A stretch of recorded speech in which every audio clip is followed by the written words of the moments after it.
Okay, well, let's go ahead and get this going. So, happy Saturday afternoon, everybody. Um, Happy to be joined by Chris Ceballos today.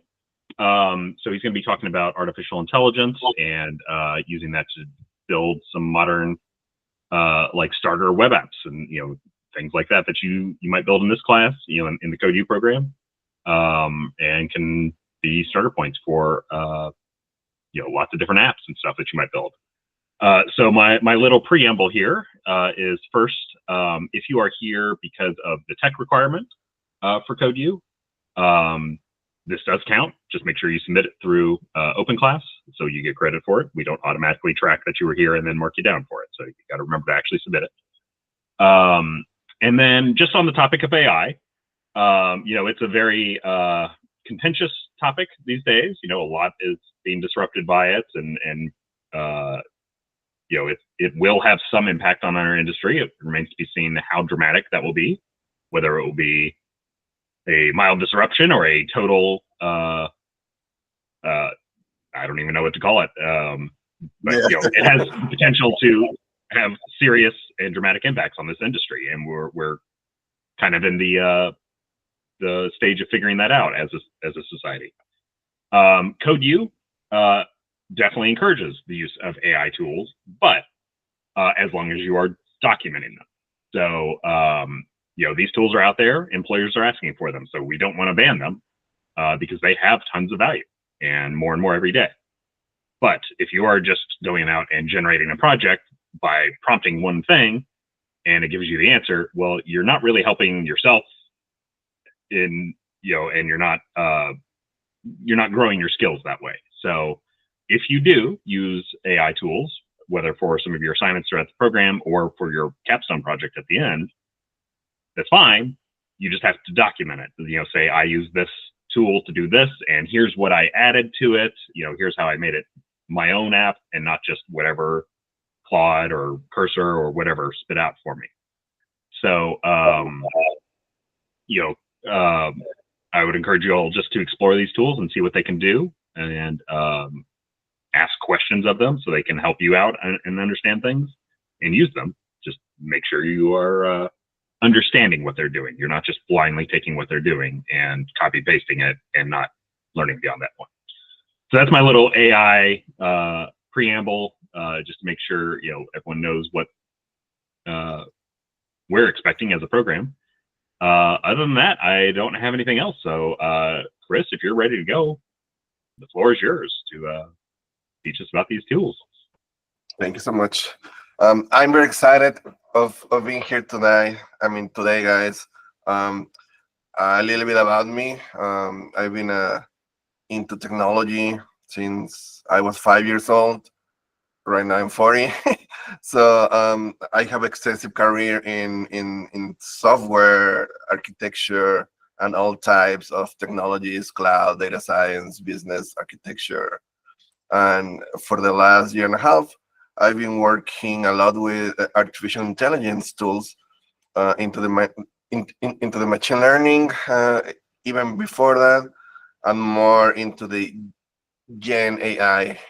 So I'm currently participating in a couple of different companies as a CTO, and this is literally what we are doing every day, and this is how we are building applications now. And I want to share this with you so you guys have a little bit of understanding for you guys to start learning and to start building your own apps. You still need to know how to build apps. You still need to know how to code. You still need to know a little bit of application architecture and how to put technologies together, right? But this is the fun part. These new tools are able to interact with you and explain your concepts and help you to learn. So I really wanted to have this class to show you and to start you guys on this path. In the chat window, on this Google Meet, I have pasted a link. I added, here's the guide for this class. So if you guys, I'm gonna share my screen. I'm sorry. Share my screen. Which screen? The screen number 2.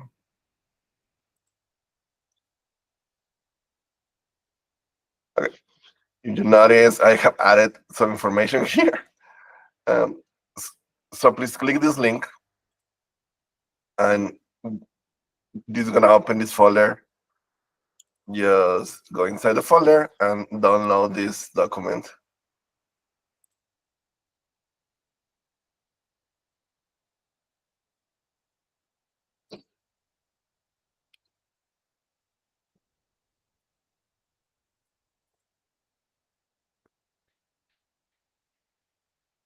This one.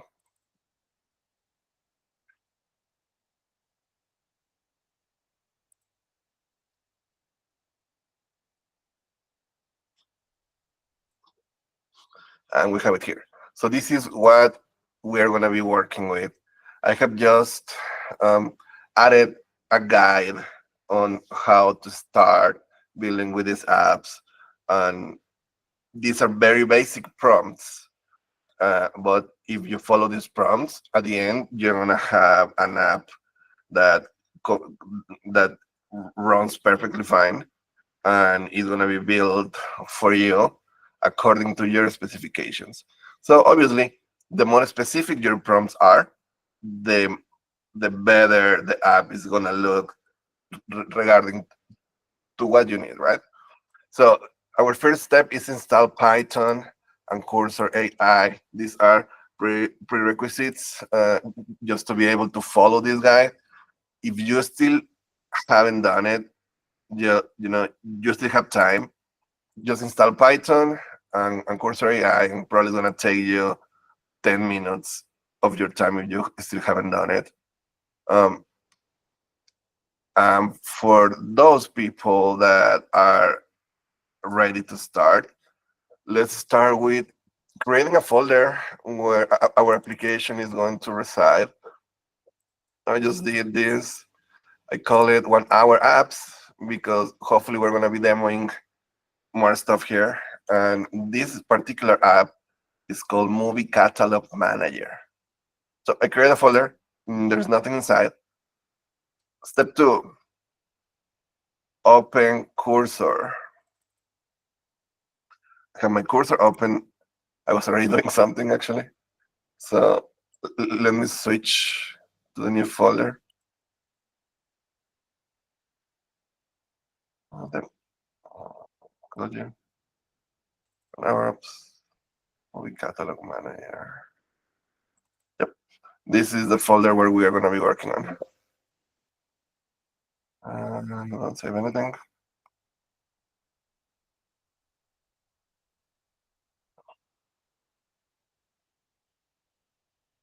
Nice. So we have a blank IDE, right? If you guys are familiar with development environments, this looks very, very familiar because Cursor is based on a Microsoft IDE that is called Visual Studio Code. It is a fork of Visual Studio Code. So basically, it has the same functionalities and the same compatibility with everything, but they integrated their own touch to make this very AI friendly, right? So we're gonna start with a blank IDE, and we're gonna press Control and L, Control L, and it is gonna open this little tab over here, and it says Chat, Composer, and Bookfinder, right? So in this is your interface with the AI inside your development environment. Here you are going to be able to write, to chat with the AI, to make it to do changes, or to ask for questions, clarification, explanations. you're going to interact through this window. And this little here, there's a drop down where you choose the model, the AI model that you're going to be interacting with. Um, some of those models are premium and you need to pay for that. Some others are not. Um, among all these, the one that I prefer for coding is Cloud 3.5 Sonnet. So you guys make sure that Cloud is selected, right? And when you guys have that already, let's just start talking to it. We're in the chat tab. In the chat tab, I can say, hey, I want to build an app. What can you do for me? And it doesn't matter if you have typos here, you know, the AI automatically is going to be interacting with you. Hey, I will be happy to help you to build. I need more information. What is what you want to build? A mobile, web application, a desktop. What is gonna be for? What do you wanna have inside? You know, this is how you start designing and interacting with your AI to design your app. And when you have something that you actually want to execute, you switch to Composer. Here we're gonna go to the chat to the tab Composer, and we're gonna open our guide again. Next step is relax and start with prompt number one. So, Hey, Christian, do you mind if I jump in for like 5 seconds absolutely. and just give an example? Last night, I literally prompted AI to, hey, how do I create a software-based KVM to share my mouse and keyboard between Linux and Mac? And so, because I had no idea about like the different like low-level protocols, and I got, a page of information. So it's just a good example of where do I start? How do I what APIs do I need to look up? What protocols do I need to use? So just Absolutely. quick Absolutely. example. So, Yep. yeah, and it is fabulous. You know, last weekend, I'm among all the projects I'm working on, I'm building the first AI assistant for Linux that you can just interact with it and ask it to install stuff for you, and it will do it, and install the software and create a project management, project and add tasks for me or check my calendar. All that stuff is done very easily now. And I'm not saying you don't spend a few hours on that, but those are actions that now are available to us. Sure. Very. So I'm like, write me a guide on how to write, KVM virtualization software, and then I'll take it from there. So, okay, continue. Sorry, but yeah, I just wanted to. It's perfect. Okay, if you guys need to chat with any AI to know anything, I would recommend open perplexity.ai. This is for free. You guys can talk to it. It produces. There are like many apps that you can use, like ChatGPT. You can use Gemini. Some of them you need to pay, some of them not. When you need to know things or research, when you need to do fast research, I come to Perplexity and interact with it, and I get great results. So just for you guys to know. So let's go back to the Cursor AI. So let's start with prompt number one. What is our prompt?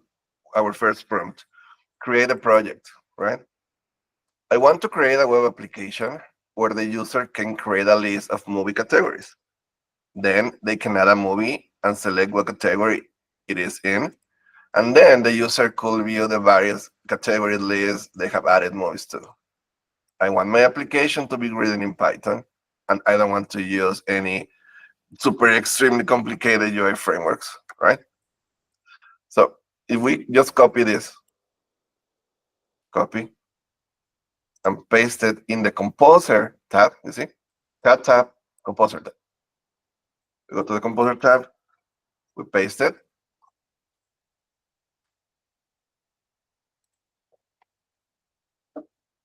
And let's see what happens.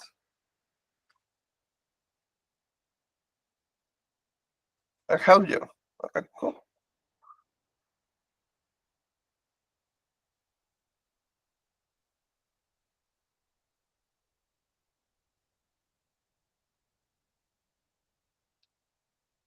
And as the model is thinking, if you guys see here in your left panel, it is already creating files for you guys, right? It says use this application, save both files in the same directory, run the server, a form to add new categories, a form to add movies, a display of all movies. Okay. Are you guys getting, okay, these are its recommendations. So you guys can scroll through this window and review each one of them. It says, okay, we have a file called movieserver.py, which is Python, right? You can see the code here. Hey, you Chris, can accept. Yes. do you mind if we pause just for a minute to make sure everyone, since this is like the first critical step, like let's pause for a moment and see who's caught up or who's, is anyone struggling? Anyone not able to get the Composer to take something? Yeah. So I didn't get, it did all its stuff on the right-hand side, but I didn't get any code in the middle. You did not And get not any a lot of code. Go ahead. Okay, do you mind to share your screen? I will stop sharing so you can actually share, and let's see if we can help you here. Where's my stop sharing button?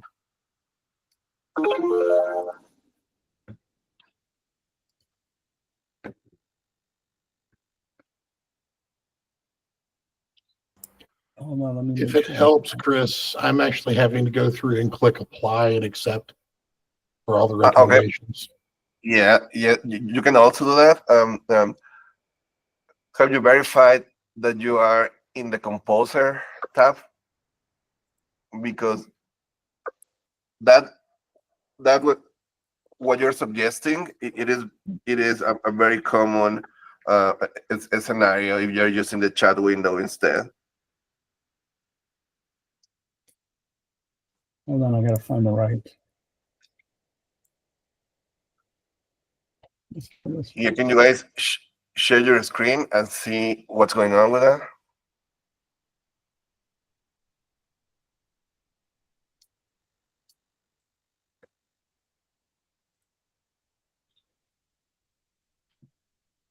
So I did it in Composer. It gave me this, but nothing happening here. Try clicking the accept all button in the bottom right, the blue button. Let's see what happens. I'm not able to see anything. Huh. Now, there is one issue that I may have created on my own. I did not open in the correct folder, so I redid everything. But I may have missed the step where you chose your kernel or your whatever that selection you made at the beginning for the, maybe it was. For the model? Yes, the model. Okay, your model, it looks like it is Claude 3.5 Sonnet as well. Okay. So you are using the right model and you are using the Composer. So if it's not creating everything for you, let's start. What do you have in your left tab? In your left tab, you have. Can you press Control and V as in B as in burrito, B as in boy, Control B as in boy. Okay, press it again. Okay, okay. So, I okay. You have the file browser there. So it is actually creating some stuff for you. See, you have a folder core template. You have an index.html, and you have an app.py. So, okay, I guess it's just not in the middle where yours was. What happens It if you is. click index over on the left side? Could you try just clicking app.py on the left? Like, Yeah, you can just click those files, and you Hey, will how have about it here that? in the yeah, middle. but that's what I had to do. So Sorry about that. No, no, it's perfectly fine. Also, these apps sometimes still have glitches when you expect it to create things for you. If that happens, close cursor, wait a couple of seconds, and reopen it. And I usually fix it. And it just happens to me when I've been coding for like 12 hours in a row, and the cursor just, I don't know, it gets exhausted, I guess. Right? I just have a super quick comment. Is that Chris? So it's spinning up a Flask app, and the person who just shared it's spinning up a Flask app, and like it initializes the database right away and everything. So just perfect example of like you're going to have to go in and change this and be able to edit this and understand what that code is doing and be able to move it around. Yeah, you can actually Absolutely. interact with cursor, and you can ask it to explain you the code. Like, hey, why did you create this file? Or like, hey, I don't understand what's going on here. Explain me how the components work. Like everything, all of that you can do with cursor, and we're gonna do also part of that during these demonstrations. So I'm gonna start presenting my screen again, and let's continue. Are we all caught up?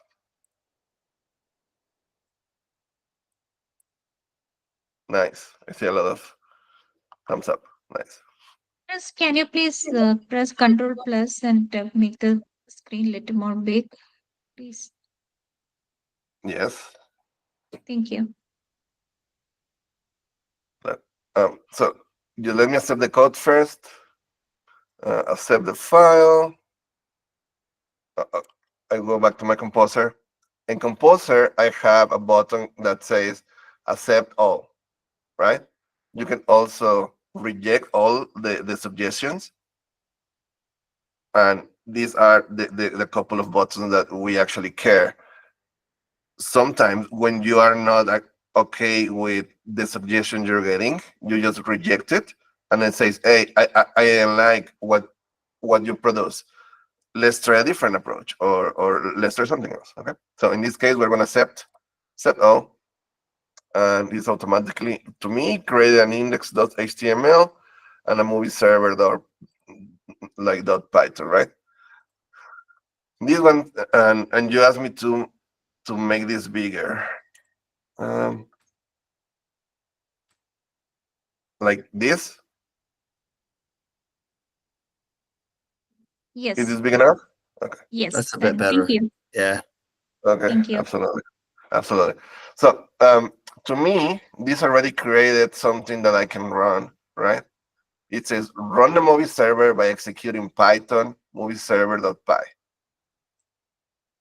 So I'm gonna open here in this folder where my code is. I'm gonna open a terminal. Can I do this from here? Open the terminal. Right. And I'm gonna run Python movie server.py. Let's see what happens. Oh, thing is running. Server running on port 8000. I'm gonna open. I have several browsers, and one that I like a lot for development is called DuckDuckGo, because it has a feature here where you can actually delete your browser cache and all everything. So it is very helpful when you're developing web apps and you need to check the latest changes and make sure the browser is not catching anything. So let's just open this for 8,000. So localhost 8,000. Sorry, 8,000. DuckDuckGo is an amazing Go. Yeah. organization and company, by the way. If anyone on the off time wants to look them up. Nice. So this is what it created for us in just like 10 seconds and like 10 minutes of discussion about it. So let's test it. Let's action category, add category. Okay, seems like it's working. Fantasy and kids and movie.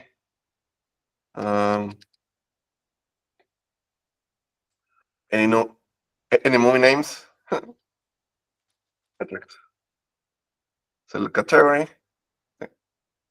action, fantasy, or kids. Let's add movie. Oh, nice. Let's add another one. Box for kids. Nice. Are you guys getting similar results to this? Results. This is amazing. This is so cool. Is it working for you guys? Yeah, this is working for me. This is really cool. Nice. So we already created a project, right? So this one says, in my previous prompt, I have a slightly different results. So I said, run the app. We already did this. Run. Now the next step is add a database. Okay. So my project, it is adding the information in a JSON file. Here, moving.json. If I click it, every time I do something in the UI, it added here. It's pretty cool, right? So Pretty cool. now let's now let's use a real database. Let's copy this. Let's go to cursor, composer,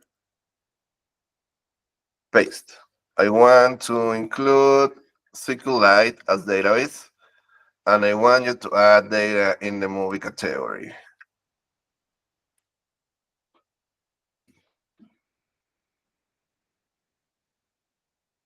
Here's how we can update the server file. Blah, blah, blah.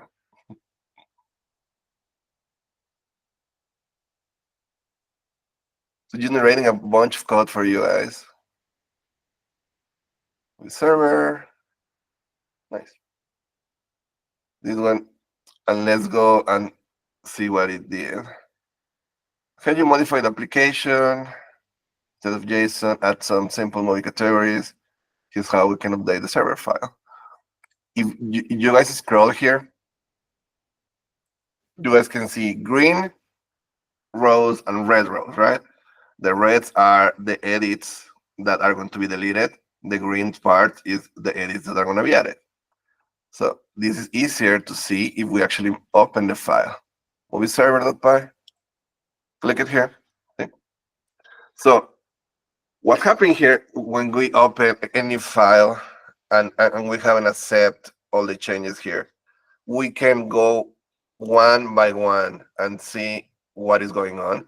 For example, I can reject this row. Reject it. So it's gonna give me an error because it's not gonna have the input, right? So I can accept this. And then I can go and reject this big chunk or accept this one, whatever it is that I'm doing, right? Hey, So, Chris, do you mind also pointing out that this is the same as looking at a Git diff and that this it has to do with accepting the changes and related to Git? I think that might be helpful. correct. There Thank is you. also all levels of knowledge in this class. So for the more advanced people that have worked with a Git file before, that's exactly what this is doing. We have the opportunity to review the changes before apply them. And for the people that hasn't worked with Git yet, don't worry. This is just basically the only thing you need to do is accept all your changes. And if for any reason fails, you have a reapply button here. Reapply button, see? And it's gonna give me the what I selected that was different to the suggestions. So reply button, I can accept the file here. Accept. Okay, so now this we should be already synchronized with this code, right? So Cursor is also explaining the main changes include I replaced JSON file storage with SQLite database. I added database initialization with tables for categories and movies. I added pre-populated movie categories. Updated the guest and post handlers to what with SQLite. The HTML file remains the same as it works with the same JSON structure. To use this updated version, delete the old movies.json. So let's do that. Delete it. Hey, Chris, when you get a moment, I think we might need to let a couple people catch up. Of course, absolutely. Let's just delete it. And then access the application here. Before we access the application, let's see if you guys are caught up with this. Trailing behind a little bit. Okay. Mostly it's processing. It's my whole brain processing, but It is okay. It is okay. Until now, anything that we have done is basically prompt. You just copy and paste to prompts, right? So the first one yeah, is, I did that. And now I'm going to accept all for the adding the SQLite. yeah, do you mind to share your screen so we can see it? Sure. Let's see. Share now. Oh lordy. Just share the entire screen. There we go. All righty. Ooh. So I copied and pasted here, and then I can, the red is the edits that It is going to remove. I'm going to remove, and that would be here, right? To remove them? No, you can just go to your composer tab, scroll all the way down, scroll down all the way down, all the way down, and then you should see a button to accept all your changes. It says accept all, right there. Okay. Right. And so, okay. What was the red and the green difference? Like it was, the red is where the program Let's do it again. changing it, right? Scroll all. Scroll up a little bit, and you will see just a little bit more up, and you will see a button to reapply. Yeah, right there. Oh. You have that is for the HTML, and scroll up. Yeah, that one. You have the reapply button to your right. Here? Right there. Reapply. Now, why would I click reapply to that? What would be the point of that? Like if I forgot that step, what's the consequence? Is for you to see that all the recommended lines that all the recommended changes are in your file in case you went and edit and click accept the change, I reject this, I accept the change, I reject this, you know, like. Okay, so you're not losing your progress as you are prompting. I guess, Claude, so that the reapply, is it kind of like saving your progress as you're making edits? No, like this is suggesting changes in different files, right? Mhm. For each file, you can accept all the changes, or you can partially accept some changes, or you can deny the changes that Oh, I it's see what you suggesting. mean. So the reapply button is very useful when you want to make sure that all the changes as suggested by Claude are included in this file. So, Oh, and then you have a check mark button there that says accept, and close next to it you have like a cross that says reject changes. These buttons are gonna accept or reject all the changes in the file. Okay, okay. you Carol, can just click just accept. to answer your question, all the red blocks that you originally saw are is the bits of code that were originally there, and it's telling you these are going to be removed and replaced Deleted, by yeah, everything in green if green. you accept. Okay. So Okay, that's all. that's the differentiation between the red block and the green block. If you're just looking at the code, the stuff on the right hand side that you were looking at with the reapply and all that other stuff is if you rejected it, then what you think about, why am I rejecting this and why am I accepting it, kind of thing. Then you can reapply to that particular section, or you can accept all at the bottom and it changes all the files and it removes all the red and applies all the green. The greens, correct. Okay. Okay. Yeah, this makes much Good more sense. explanation. That was awesome.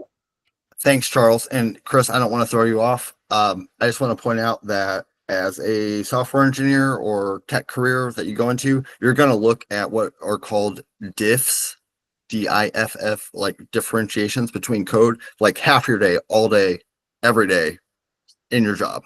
So this is just a very normal thing. And is that what a diff is in Git? Like if Yeah, it's just you're the difference of changes between your files. okay. And that is such foundational stuff that thank you for clarifying. Yes, exactly. So just think about like, oh, this is the old version of the file. This is the new version of the file. Just want to throw that out there to, Okay. yeah. Okay. Continue, Chris. And thanks, All right. Charles. Absolutely. Actually, Thank you. I'm stuck myself personally, to be honest. Are you stuck? What are you stuck on? The Just share your screen. did you already go through the SQLite command, or have I tried to jump ahead? Yeah, the SQLite command is the second command, I believe. Yeah, let me share my screen here.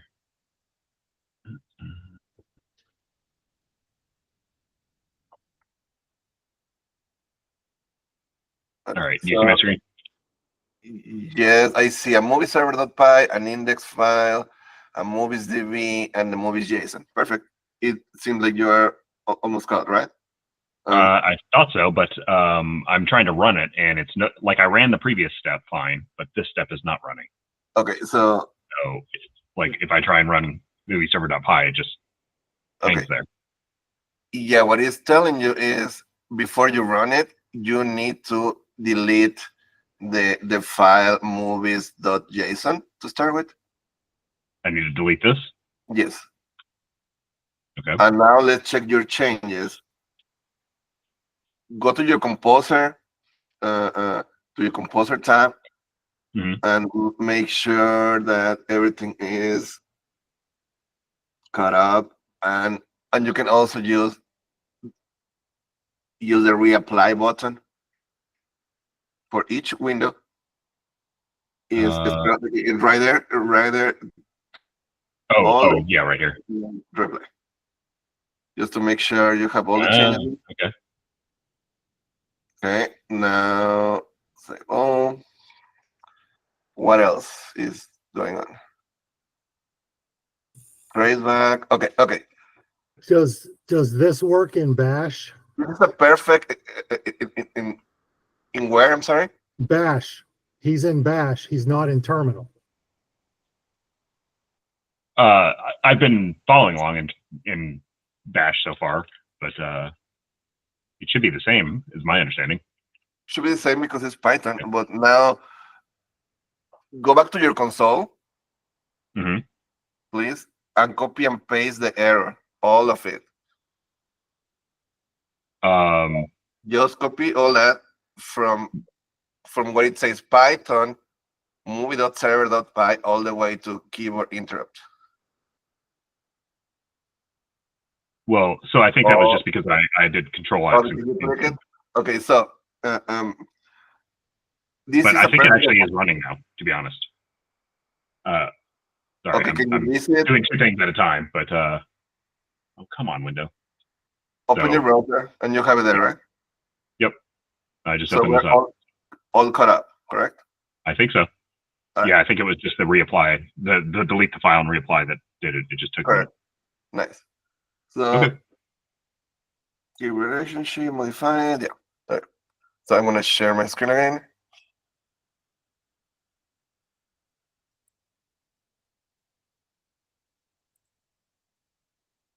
So I'm presenting.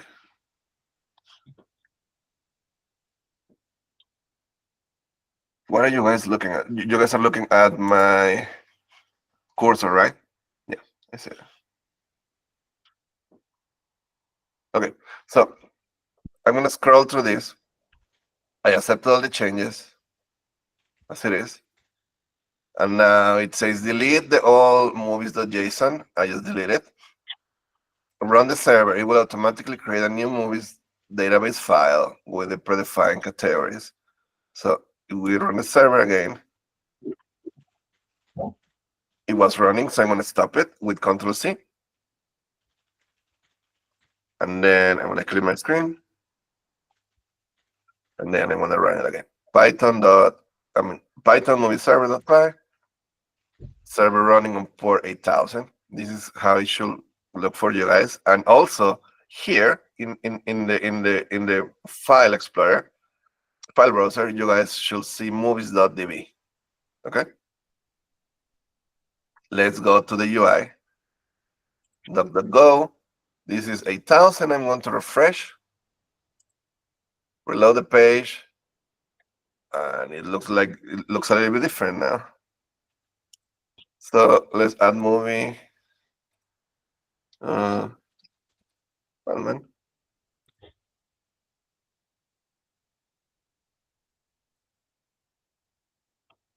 Documentary action.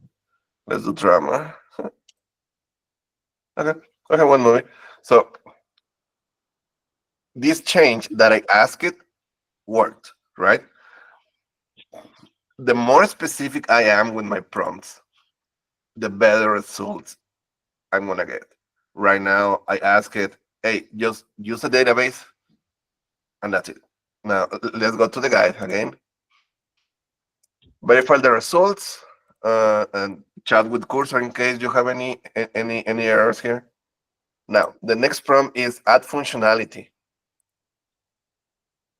We can right now add categories, add movies to categories, right? Now I want to be able to add a movie to one or multiple movie categories. Right now, okay. Let's put to multiple. Enable editing.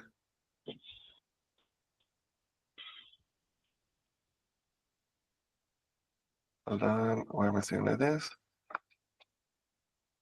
Okay.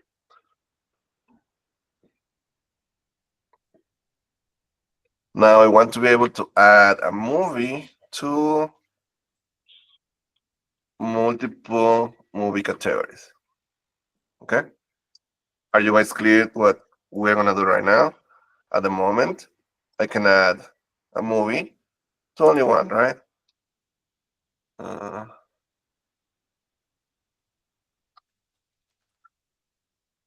To only one category. Now, I want to add functionality. I want to add a movie to multiple movie categories. So I'm gonna copy that, paste it here. I'm gonna delete this. Perfect. And go.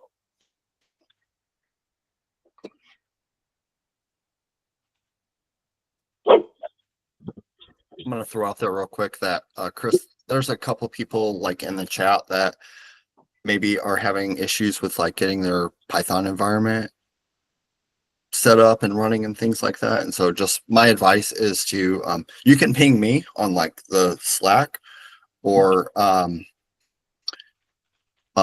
to the Python like main website and their documentation and see about setting up like virtual env or anything like that. Okay. Like the one of the best things that we can do when we have these errors, if you guys got this, you guys can come here. Like, I'm trying to run my application. Yeah, ask Claude. That's a great, Using- that's a perfect example.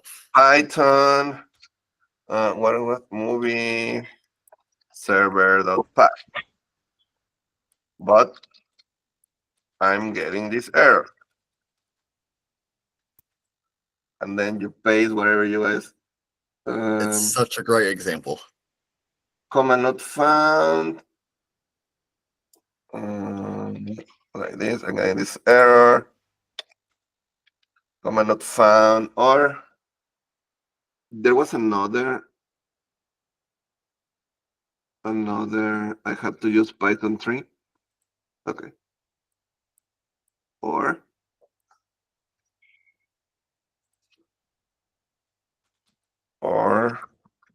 I have to use Python 3. Question mark, question mark, question mark, 1,000 of question marks. Depends on your system. See? It says the command you need to use depends on your system setup.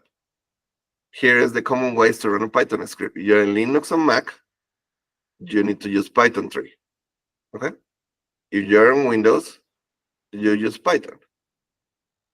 If neither of those work, it likely means that Python is not properly installed in your system. But here's how to check it. Verify that Python is installed by running Python -- version or Python 3 -- version. If you get command not found, you need to install Python. After installation, close your terminal and try to rerun the project. Are you guys able to see this? If you're having issues. And wonderful example of, hey, this is the problem I'm running into. I also had that like in some part of the guide, but I'm glad that it came before. Okay, so if I reviewed my last change when I asked it to include the movies DV, it said you can access the application. Now you can. Okay, it says see the movie appear in multiple categories. I want the previous prompt. Okay, this one in this prompt. The access application, you can still add new categories through the interface. Would you like me to add some sample movies to the database initialization as well? So it suggested to me, and I ignore it. And they said, no, I want to be able to add a movie to multiple movie categories. So let's check this execution. Accept all the changes. Okay. And now I need to restart my server. Movie server.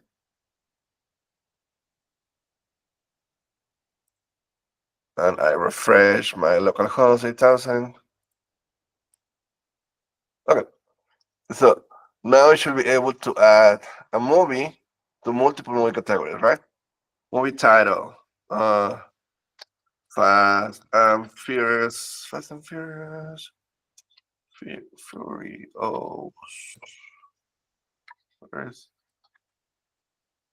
How do you spell it? Fast and Furious. Furious. And then we set for, it can be a thriller, it can be action definitely, and comedy, right? So add movie. Oh, it's not doing anything. Oh, let's see. Yep, it's not doing anything for me. What? Okay, I'm getting an error here. It says,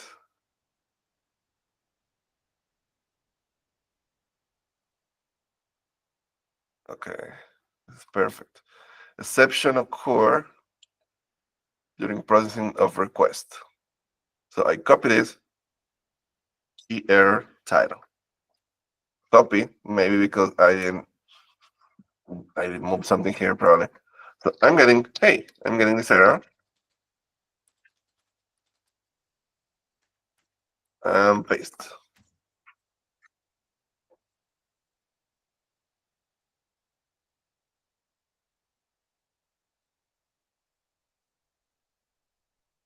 Occurs when trying to submit a form.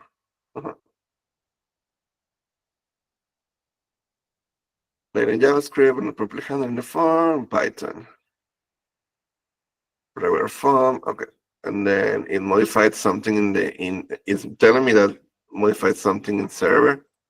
So if I can still browse here and I see the differences, what is gonna be deleted, what is gonna be added. And also it's gonna update the index HTML. If I go here in this bar, I can see the green part, right? These are the changes that is gonna be applied. So I'm just gonna accept all the changes.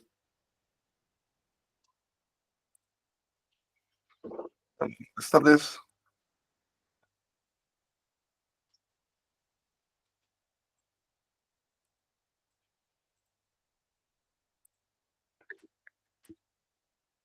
Oh. Look at my system is buggy. It's okay.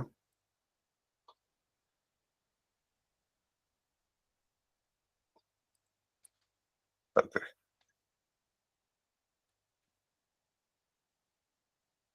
It's still running. Let's see if it's still running.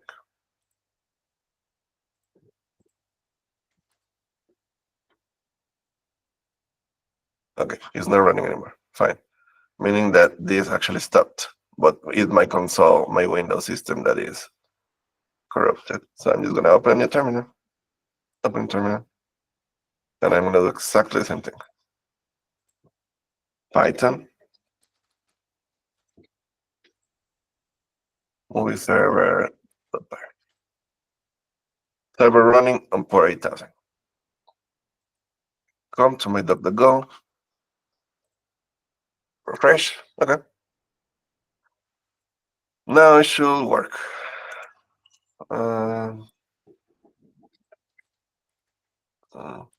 One. Let's go for animation. Okay. Animation and comedy maybe. And then add movie. And it's still not working. Why? It says,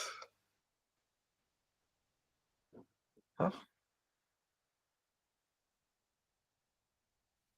Chris, if you're able to zoom your terminal at all, it'd help a little bit. Did you have to delete the Nice. Thank you.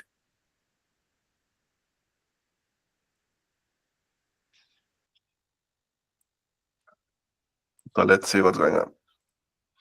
It's probably something here with server.py. did you have to delete that .db file? I can delete it if this application should started. Maybe because of the categories. Yeah, that is a very good catch. Delete it. Yeah, that is a very, very good catch. Thank you. Yeah, let's try that. I managed to get mine working, so it definitely works. Yeah, for some reason my terminals are not working fine today. Let's close it and let's see. Is it running? No, it's not running. So let's open the terminal. So I asked it to make a change to the database or the way we store movies, right? So let's see if that was the reason. Before I prompted with errors. Let to go. Good to me. Kateri. Get Kateri. Okay. It seems like it's working. With box. Kids. The comedy. Animation. Movie. And it still did not work. I'm not sure what's going on. It says, I'm just gonna copy this.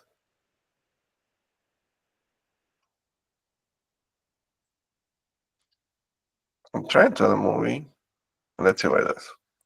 I'm trying to the movie.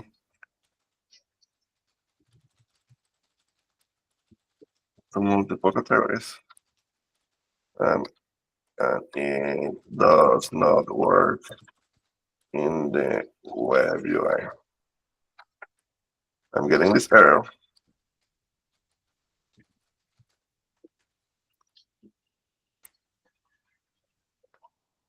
So let's point out that, Chris, this is a perfect example. You have what, decades of experience as an engineer, correct? And you're doing this presentation and you're hitting an issue and you're asking Claude to give you more insight into it, correct? Correct. And Absolutely. so this is a great perspective on the value of using tools like this. Yeah, and also Claude is saying like during its code generation, it added a CGI model that apparently it is not working well with whatever it tried to do. So Exactly. yeah, so since a lot of code is being generated automatically, you're gonna run into these kind of things, right? But don't be afraid, it is gonna work. The only thing you need to do is talk to it. Just show it the code. Also, Exactly. for this small application, we have only 2 files now, right? We're gonna have more. But also here in this window, it says add context, right?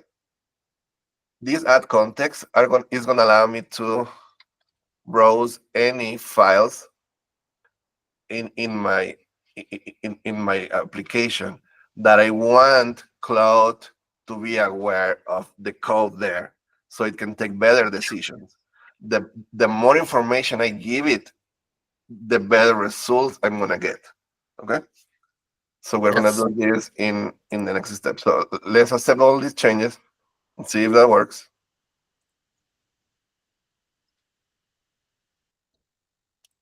Close this. What is the me? Delete it. Open terminal.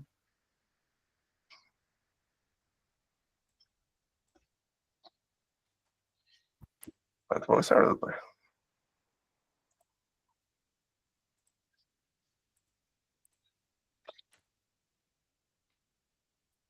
Okay, let's see if it works.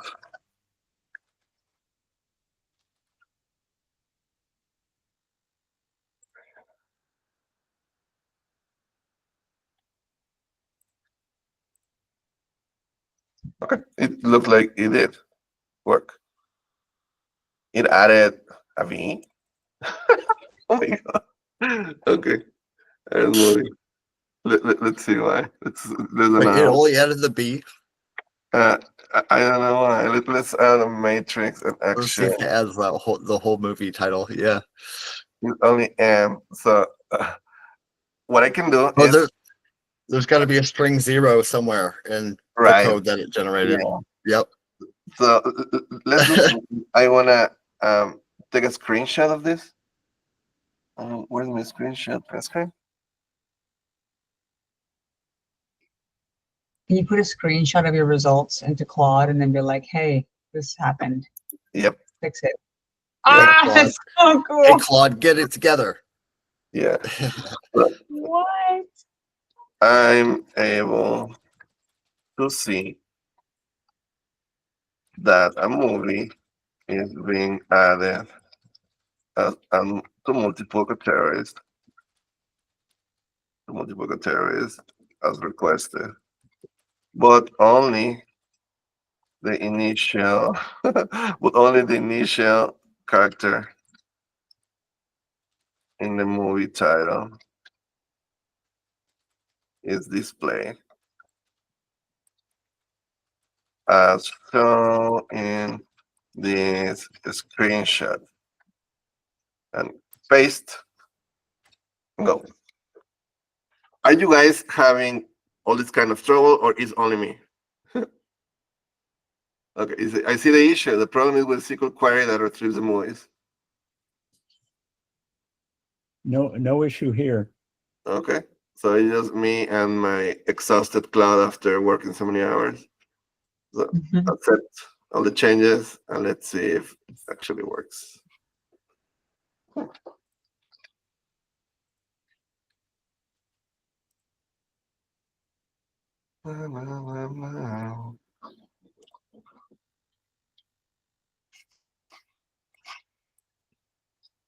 And no, Chris, I think it's great that you've hit a couple things and then that you're able to then like reprompt cloud during this presentation and things. This class Absolutely is perfect examples. Absolutely. Like this class is not about let's build the perfect app. It is how do I interact with these AI assistants so they help me to build something I want. And also this is prompt engineering. Like prompt engineering is going to allow you not to reduce your code almost to zero. Even if you need to build an app in a language that you have never had an idea that it existed, you can do it this way. Okay, it's gonna take you iterations, but you're gonna do it. So let's see if it works now. Weird. I just want to delete this database. Yeah, delete this database and then restart my thing.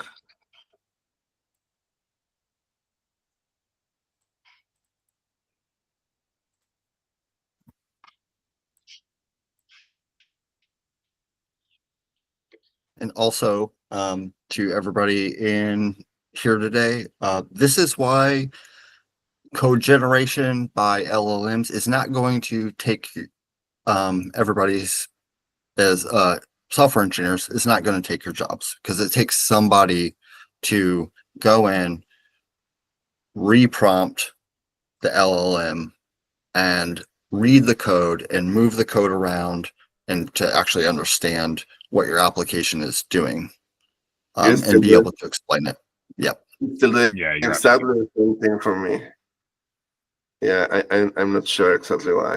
So let's try something else. Let me, since it is working like this, Can I ask some questions? Yes, I'm sorry to jump in. So you've been doing a lot of stuff trying to figure out and problem solve why this isn't working. Would it make sense after you do a change to do that little reapply thing you did with the little blocks of code under Composer? Yeah, totally. Is that it? And yeah, I'm just not sure. I think the changes here, an index reply. So what it means is all the suggestions that we have here are applied already.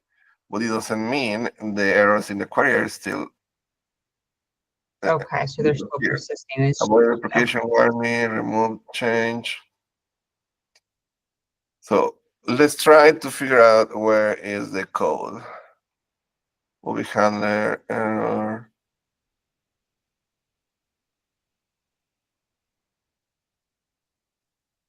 Which one? It might be actually this. Look at the code, API movie.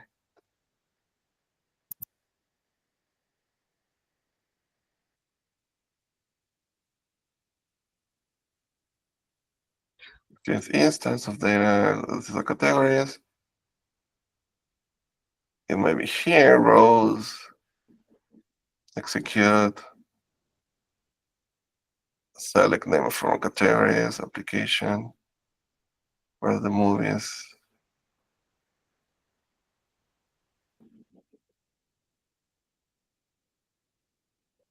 I love how it says as the last message. It says, it should work properly. Let me know if you Right, yeah, encounter right. any other issues. It's the same thing that any developer would say. So Working let's as intended. It should be right. let's add context my server. I still have the same issue. And so now it's going to focus on that file, that context you added Correct. to Correct. look Look again. at the code and fix it.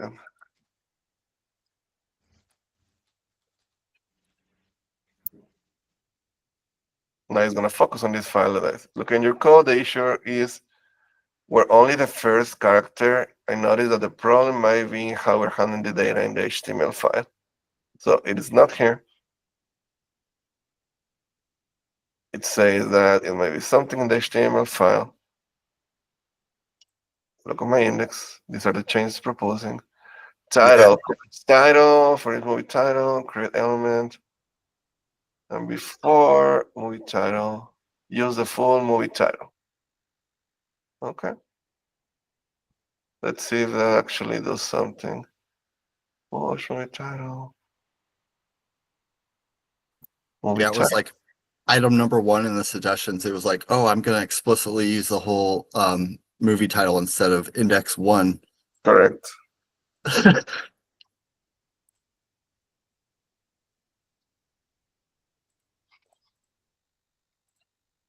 Let's delete this. Open tab.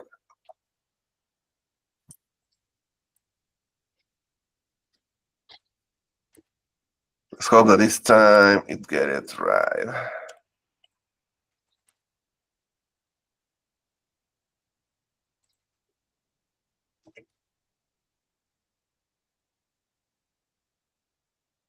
Animation. Drama.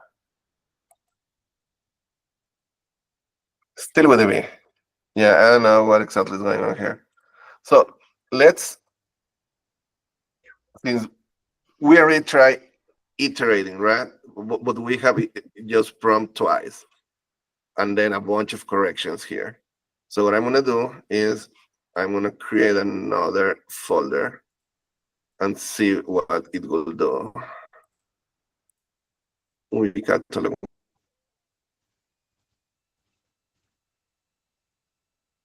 Movie catalog manager. I usually don't run in this kind of issues that this often. And then file folder. So I want to start A again. quick Let's question, see. if that's okay, Chris. Absolutely. So I haven't used Claude more than like a couple of times, and I'm curious to know when it's interacting with your, your IDE, your text editor. What is like, how does it persist memory?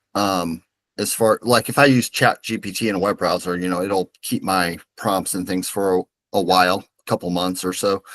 Does Claude keep your prior History. interactions? Yeah, like per project, or is it just all of everything?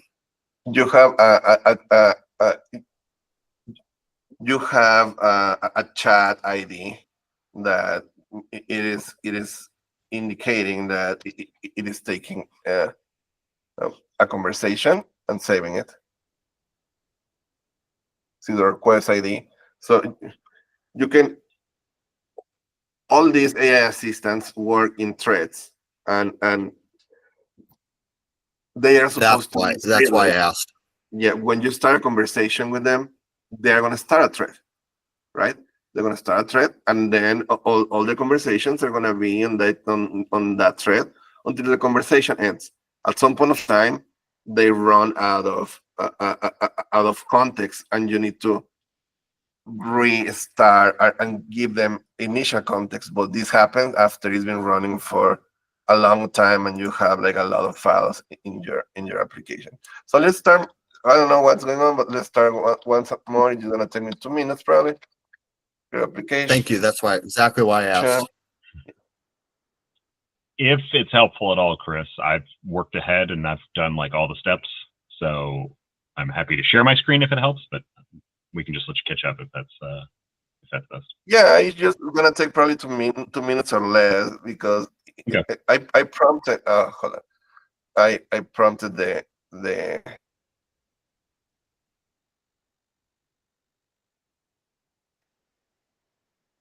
we can go and apply what change.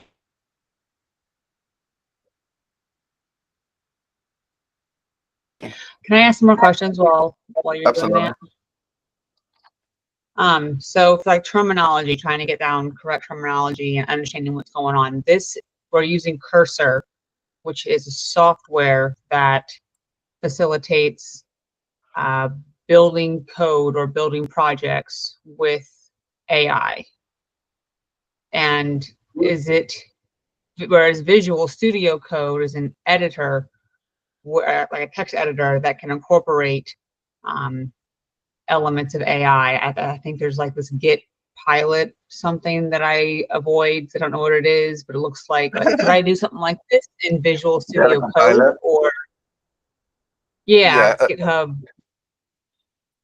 This is and I was going to do that at the end. So this is basically a fork of Visual Studio Code with this chat already integrated in Visual Studio Code, and I'm gonna open it later.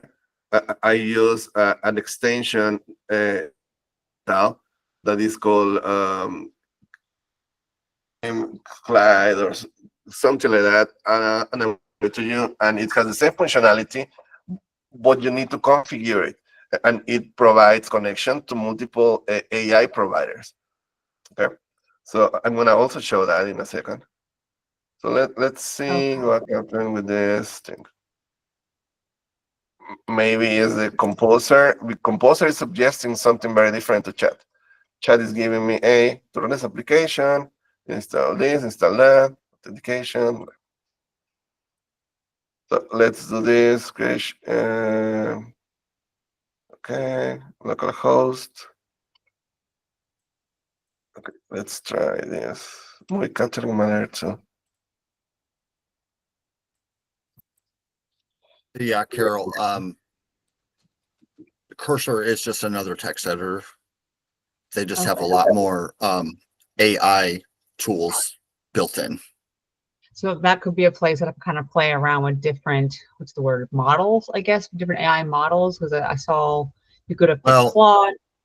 There's Claude, and just to put context in there, there's a website called Hugging Face that has 700,000 models on there. So don't focus in on just Claude or ChatGPT or so to help you with the lingo. There's this is just another text editor. It's using Claude. That's their product for that is an LLM. Okay. So don't let it overwhelm you with the amount of information and terminology and things. Okay. Yeah. Yep. I didn't finish the data analysis pathway that I did it last year. I couldn't the module part, the last project. It was so hard, but I'm in kind of entrenching myself still and taking all these random courses, and now I'm doing trying to go into sales with software. So I'm trying to get that lingo down. Yeah, you're fine. It's all I do every day also. It's fantastic. Been doing this for, it's so fun. Yeah. Okay.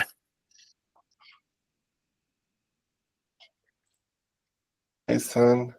It always feels like it's elementary things, and I'm just not understanding different file types and things, little tiny things. If I don't know that, it's gonna undercut my ability to communicate technology to a wide audience.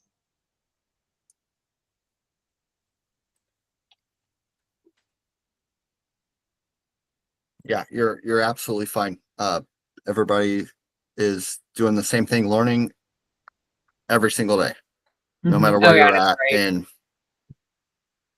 It was a wonderful, humbling journey. It was my first try at code. You have to do it again and try again. It's perfect. Now let's do from two.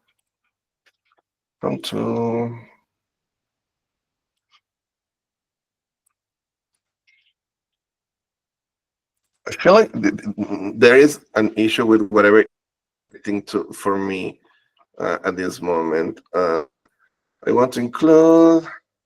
If this doesn't work, let's share someone else's screen while I try to figure out what's here. So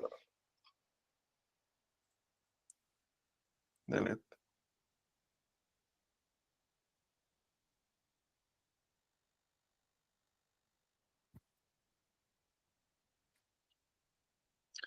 Or we can just skip that. how is and everybody add function. else's progress? Or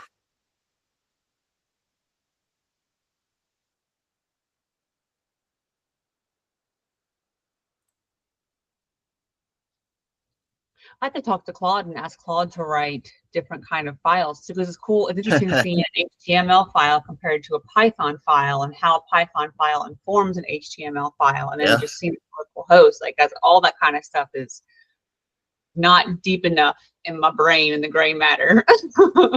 I'd share my screen and show you some stuff, but I do not want to. I feel like I'm interrupting too much in this presentation. Anyways, I don't want to take away from Chris's time. So, No, don't worry. Start a server. yeah. Server. Let's do this. So there's an error for rewrite to file on line 323 from your thing. Well, Yeah, this, from the exception thrown in the terminal.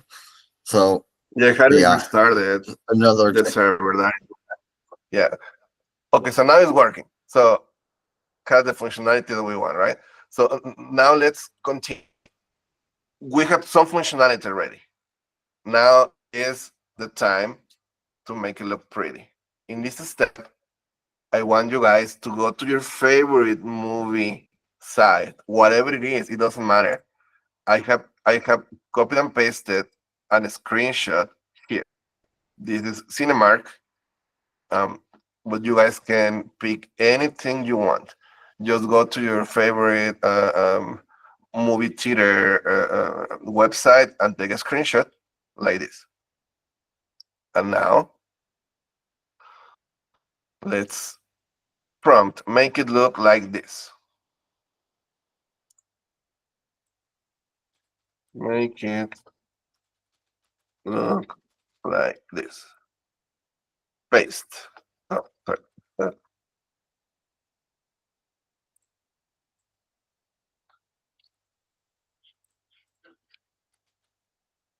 I have also one note. If she doesn't want to take it from there, it'll take it from here. Should we paste it right into that text box or into the add context? Does it matter if we do one over the other? If you have saved it, you can add it in context. You have it here in your project. You can add it in context like this. You're going to right click and then add files to Cursor Composer, right? But since we are supposed to take a screenshot or something, let's just paste it. Okay, write this, make it look like this, paste whatever file you want, and let's see what it does. Heck. Help you to modify the application to look more like Cinemark website. So the Claude already was able to tell that we are taking the screenshot from Cinemark, right? I never told Claude where I got the screenshot from, correct? It's doing a lot of things. So it says I added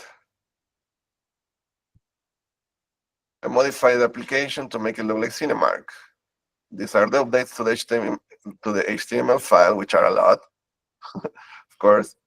And then this change include hover effects, select forms, use Cinemark signature red, dark navigation bar, clean white card for movie, and modern from styling. Okay, hover effects for internet.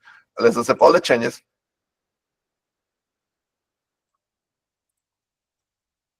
Let's restart.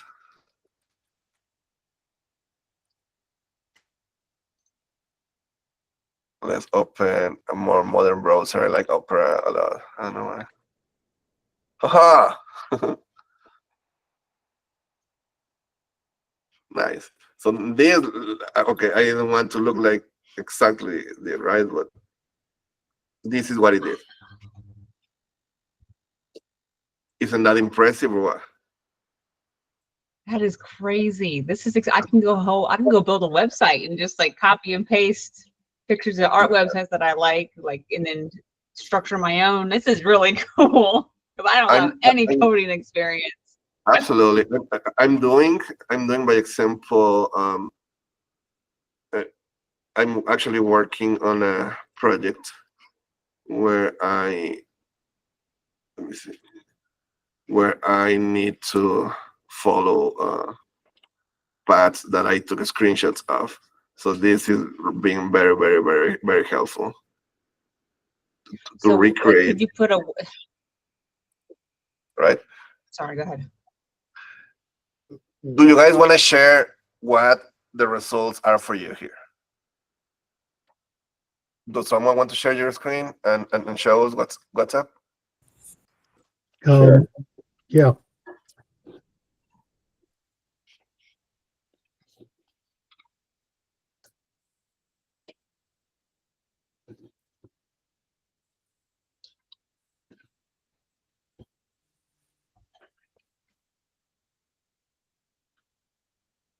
Bill's movie. Oh, nice. It was supposed to have a main graphic up here. It's struggling with that. It did end up with something here, Okay, but you can it was supposed to be a big flash reprompt. banner. I'm sorry? It is fabulous. Yours look way better than mine. Bill's movie guy. Yeah, it works. This blows me away. This is amazing. Right, for sure. Does anyone else want to share?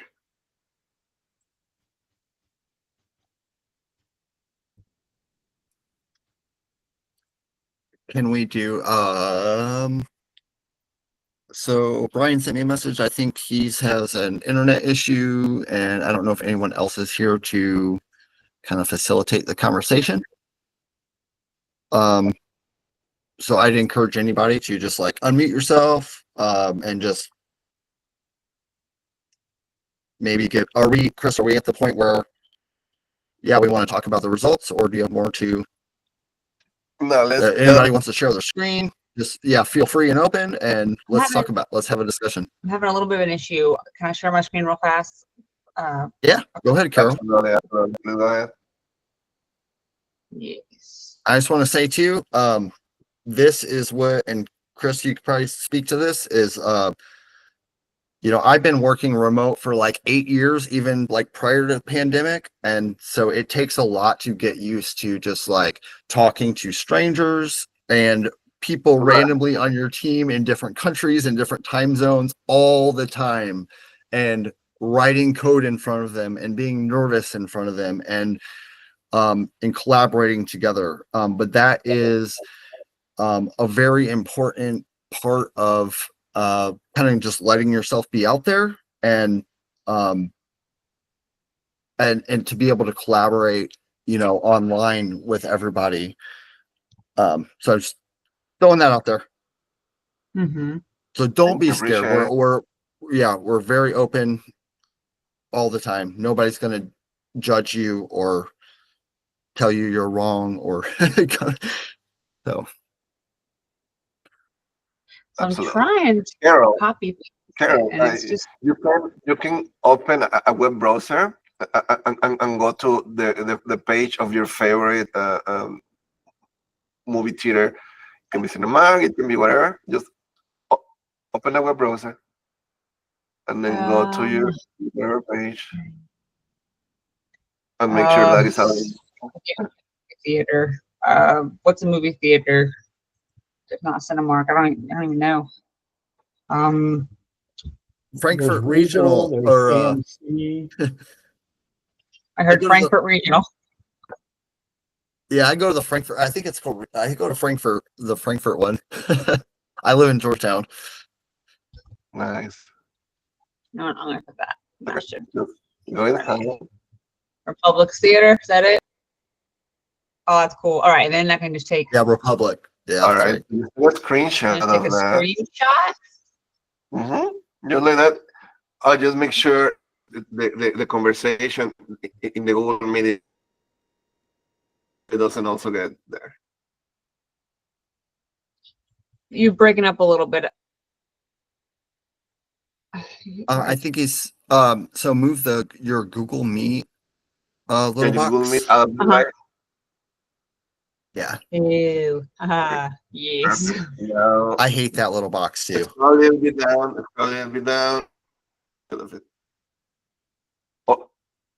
Or you can zoom out. Should I as snip well it or just do a with screenshot? Control. Do what? Oh, Control N, you said. Okay. Control N. I So guess control I got it. minus is to zoom out. Zoom out. Zoom out so you can take more of the screen. All right. How do I do that?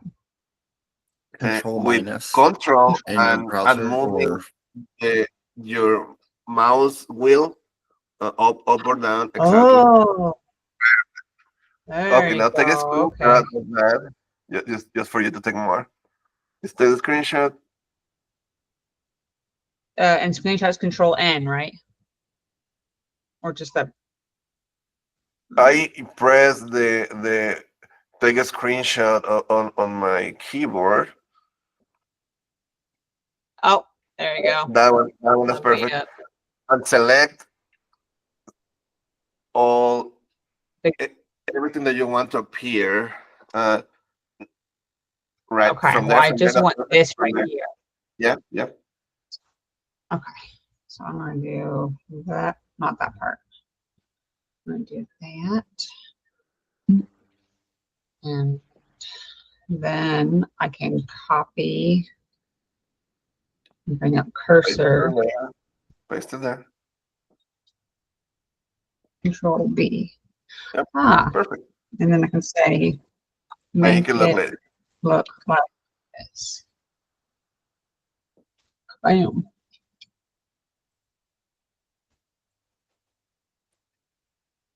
Here are the changes. I'd like to see hey Chris, real quick. So is Claude writing like vanilla raw CSS here, or in your version are they using a framework? And I bring that up because there's okay. We ask it not to use framework, so it is probably not using like Yeah. Tailwind or stuff like that. No. Or you can ask it, hey, I can be like, now make it pretty. Now you can pretty effects. Now just like material design for a React project, and or Bootstrap or whatever it is that you want. You just tell it what you want, and it will do it for you. And then if I want to run this again, do I need to delete this every time I want to run it again? Now, did you accept all changes? I'm sorry? Did you accept all changes in the code already? Yes. Okay. So now you go to your console. Well, okay, so I had this one up before. Can I use the same one? Yes. Yes. Just press Control C. Control C to stop it. Oh. Okay. That's fine. That's perfectly normal. And now just press your key up. Yeah, and then press enter. Oh shoot. Where did I have my other one at? It was here, and then I can. Well, I probably shouldn't refresh it because it's not DuckDuckGo. And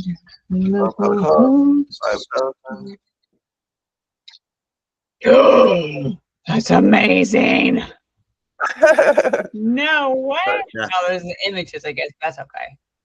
Yeah, so you should learn. Everybody should learn. Sorry, Chris. Yeah, please go ahead. Oh, I was gonna say, yeah, so you should learn CSS and to a certain extent. And CSS is amazing. And there's a bunch of great, libraries out there to use. Once you learn it, CSS is like really a huge pain. Very bug prone and error prone. So one of the great things that AI is amazing at is getting your CSS halfway correct. So it's really nice to have that. Man. Quick example is like at least tons of times to talk about like libraries, and then like make me a landing page that uses Bootstrap 5, which is a CSS library. And I want it all in a single index.html file that I can just like load. And I'll even prompt AI to say, hey, instead of giving me a response like directly in the thing, just make me an index.html page or put it all into a .pdf file so I can download it so I have it for later. And it's like things like that are great. And if you know Bootstrap at all, it's like very it'll just do it. And there's nothing real complicated about it. But yeah. Okay. AI for CSS is a godsend. Yeah, it does help for sure. Okay, so we already make it pretty, right? What else can we do with this? What from here, from this point onwards, to you guys, what you want to do with your application? We can add more functionality. We can make it look even better if we add, by example, pictures there, right? And the posters, like go and download them from Google and show me the poster of the movies. Actually, there is a prompt for that there. If you open your guide Word document, Carol, okay, and there is a prompt now is refine the look and feel. You can ask for whatever you want.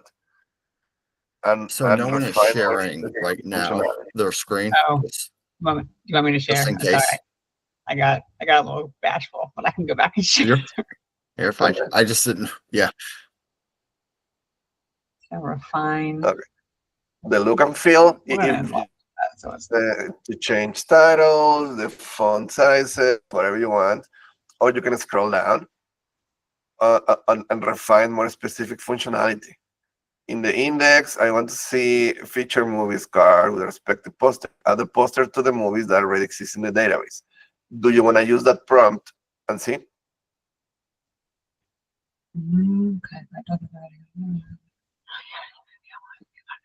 It's a feature movie and it's poster you looked up in Google. Wow. Dang. Use the previous prompt. All right, you want this one? No, one before. That one. It's in the index. I want to see feature movies card respective posters. Add the posters to the movies that already exist and see what it does. Okay.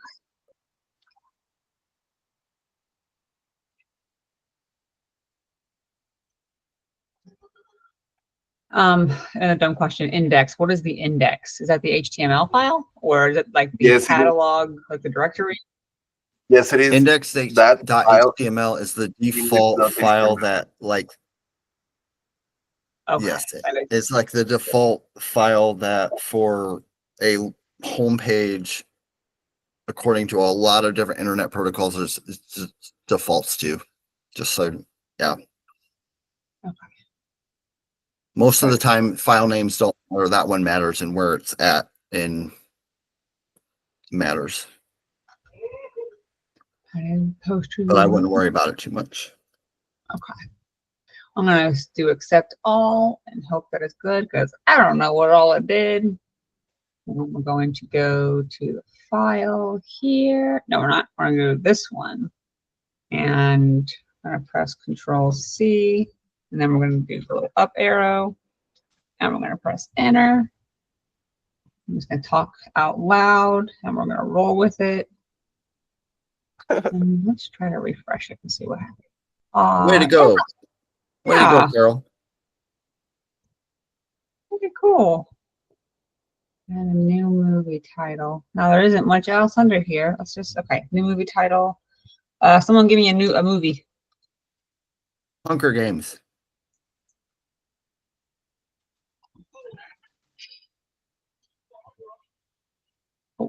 Just like the category. It threw an error alert in your code.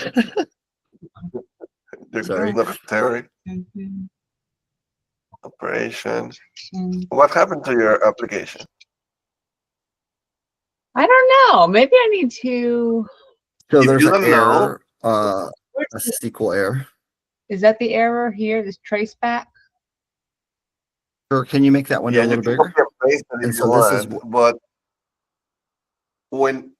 if something like this happen, if Cursor is applying changes that you don't like, go and talk to it. You can say, hey, I did not like your last changes. Revert your changes to the state that were before. Okay, because I don't think I like what it did. Yeah. I But don't. you're going to tell it, I don't like It what broke- you did. Yeah. There's an error. It broke your app. Yeah. Revert. Revert to Revert. a state before you. Revert the to apply the changes. state. Is that a good prompt? Or revert to the. Yeah, I'll find out. That's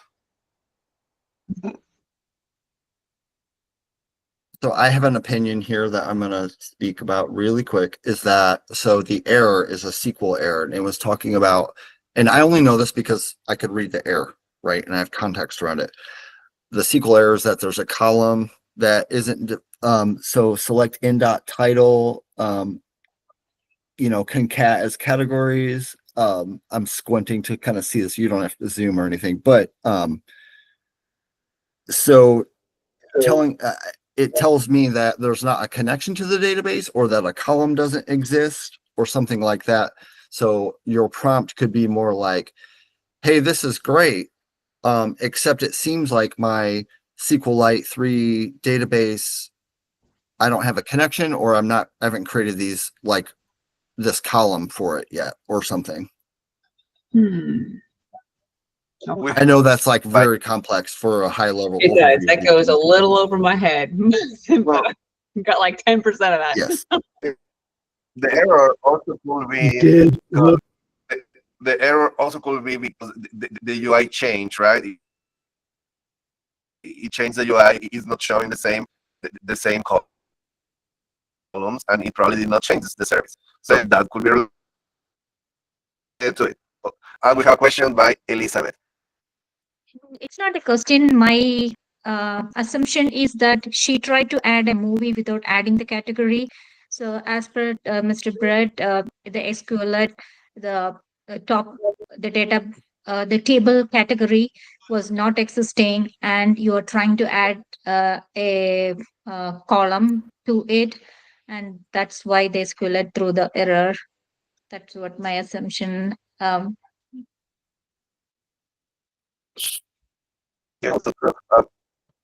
So ask the AI I to feel do like that you more need to gracefully. restart. I feel like you need to restart your Python server. So just go to your console, press Ctrl Y. And then Yeah, Control Y. I mean Ctrl C. Sorry, Ctrl C. You're fine. Okay, so have you accepted all the changes that Claude suggested? No, I have not. So Okay. let's. And now this is Go going to ahead and revert attempt it back. So we're going to. It's gonna try to revert back to an state where Yeah. set all the changes. Okay, now go to your console, run it again, and now see what the UI looks like. Interesting. Well, Nice. it did go back to where it was. Yeah, okay. From here, from this point, if your previous prompt did not create the result you wanted, try to be a little bit more specific, you know? I can see on the screen this, and you can actually, like, I want this part to show the posters of the movies. Go and look for like free that's movies or right. something, you know? Okay. So you guys have the capability to create whatever you guys want. What we are working here is prompt engineering. It doesn't need to be perfect. You are learning to interact with the AI assistant. Nice.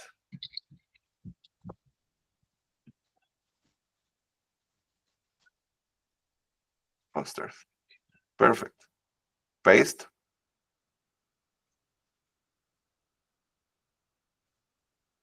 Submit. Or enter.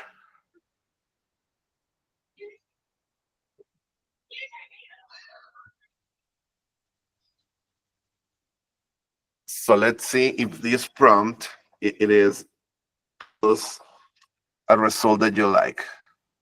Make a theory. The movies now will display a grid layout with vertical cards. Each card show a poster area. Hold on.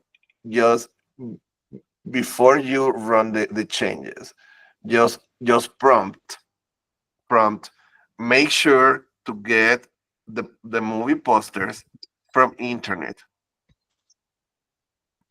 To get the movie posters from internet, so everybody can see them. Okay.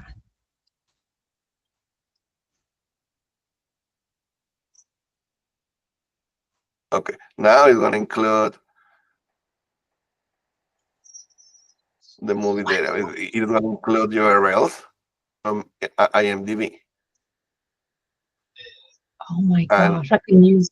I was going to ask where is it downloading them from? But yeah, IMDb makes sense. Yep. Yeah, it is telling you. And if for any reason it's not showing, it is because IMDb, sometimes you need to have like subscriptions or something. I don't know. But you can also ask it. I Yeah. don't want them from IMDb. I want them from the public Google thing. So as of right now, let's test your application. Accept all changes. Run your server. Yeah. And see what it is. Oh, this is so fun. This is so stinking cool. No! Why? You made it look terrible. That's terrible. That's absolutely terrible. Carol, you missed step one. Minimize your web Which one? browser. Yeah. So Read step one. yeah, maybe and also restart your Python server again. Minimize that browser. Okay, key changes. Now, to implement these changes, delete the existing movie DB file. Restart the server down there. Let's start there. Because it's still using the original one that you had. And then when you restart the server, stop the server. Yeah. Yeah. No, it's fine. Oh, stop the server. Good eye, Charles. Yeah. I ran into it a couple of times, so it's experience based. Why won't this stop? Control C. Wow. You need to delete. Yeah, that one. Right click, delete, and just confirm. And delete. Delete permit is fine. Yeah, it doesn't matter. Okay. We're trying. So everybody knows that this is using SQLite, so it's a local memory-based or file-based database. Cancel. It's in use. So and now go to your. I was going to say it's in use. So Control. she has to stop the tournament. And stop it. Control C. Can I just exit? No. Yeah, the Control C is not doing anything. if Control C isn't doing anything, then just close it. Close it. Okay. Now try to delete the movie. Do what? You got to delete the movie database first. The movie database. Okay. The movie is the database. Yeah. This thing. Delete. Good job. Please delete. Yes. Okay. Now you can start your Okay. server. Team. Fresh. Okay. And Python. What was it called again? Movie server. MOVIE. Movie server. Good job. Teamwork makes the dream work. Yeah. Absolutely. Ooh, Yeah. look at that. Congratulations. Good job, Carol. That is That is fabulous. It is. It is. So I'm gonna stop sharing my screen now.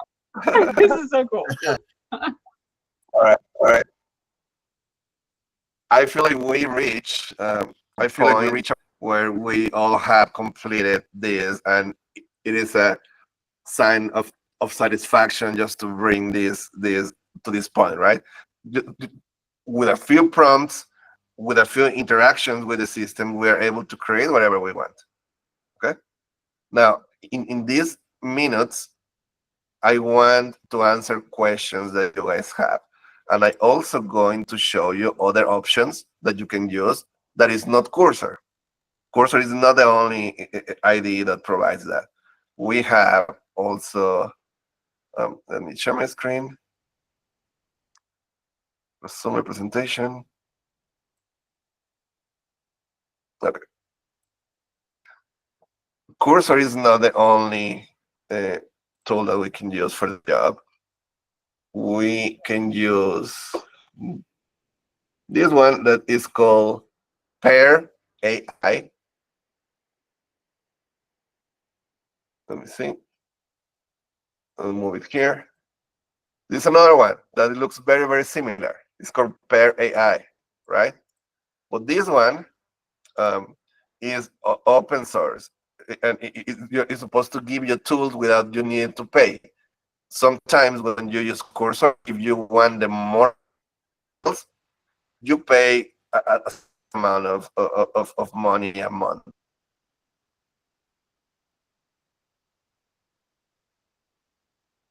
AI models.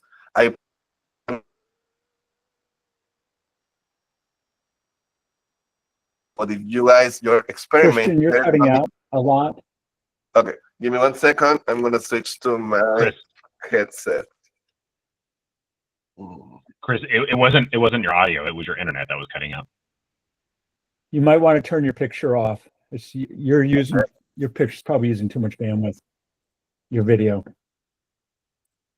Yeah, let's try on that. And it's also, let me change microphone settings just in case. You sound much better already. Speakers is okay. Now I'm using my headset. Are you guys able to hear me clearly? Good. 10 by 10. A lot of thumbs. I can hear you guys way better too. Okay, so we have different options. We have Pair AI, that it is one of the open source things that you can test models here, and you can add models. You can subscribe to them if you want, whatever you want. But it is just a different flavor of the same functionalities. We have also Visual Studio Code, that it is exactly what I was telling you guys. And for some reason, looks very, very similar. This is Visual Studio Code, okay? And actually completed here something, interesting. And we have, where is my coding? ChatGPT, RuCode. You can interact directly with ChatGPT, or you can use this plugin that is called RuCode or Client. Hey. Chris, do you What? mind putting the name of the plugin in the chat if that's easy Absolutely. to do or not? Absolutely. Awesome. So I haven't heard of this. Yeah. Thanks. yeah, we can go extensions too. This is rule code. Like kangaroo. Rule code, yeah. And previously it's Okay. called Klein. So if you go and pick Klein, there are also different versions of the same Okay. plugin. You're gonna be able to try whatever you want. So you don't need to use Cursor to access these fabulous tools. You can use Visual Studio Code if that's what you want. You can go open source and free with Pair AI, or you can use Cursor. It is whatever your possibilities and whatever you feel more comfortable working with. The models are very similar. All of them are going to have Cloud 3.5 Sonnet because it is what is used for coding, because it's quick to apply the changes, and because most of the time the changes are okay. Okay, as we saw today, there are some times where you're gonna have some issues, and you just prompt back, and you're gonna be able to solve them. Okay. Questions. This is your time to answer whatever you guys want to. I mean, to ask questions, to ask whatever questions you want. Carol, go ahead. I have a question. I just want to take up all the time. So I saw API with a $sign. So some APIs do cost money, and I'm sure that programs or software will prompt you before just somehow charging you. Yes. It'll run an error. And I don't know. I don't really know why. I'm paying $20 a month, and I have access to a few models. But if I want the more advanced models, like by example, O1 is from OpenAI. Most advanced models available right now. So if I want to prompt O1, it's gonna tell me, hey, you need to pay more money. Hey. Or maybe not. Do not pay anything for any usage unless you absolutely need to, or Okay, it's for your use-based employer. pricing. And the companies running all Yeah, of correct. the So computing I power can for this is very expensive. So they're gonna want to try to charge you any way they can. So you know. Sorry. Yeah. I Sorry, have Chris, used go this ahead. model O1 Mini because I have access to it in. So this is a model for reasoning. It is not gonna code as well as Cloud, but it's gonna help me to design applications in as complex as we want them. So his its execution is slower because you're gonna see the response. It is a model more tuned for deep thinking, for provide more stuff. In images, I don't know where I put images here. It doesn't matter. Interesting. Reject all changes. Doesn't matter here. Stop. Remove this. Remove this. Okay, doesn't matter. So you need to select the model that works better for your needs. Where it Okay. is for coding, if you're gonna code, use Cloud 3.5. You can use ChatGPT also. Hey, I want to build an app, and different models are gonna respond different to the same prompt. Sure, what can I help you with? What kind of app you're looking to build? The kind of specifics, or I can prompt exactly the same thing to. Oh no, sorry. To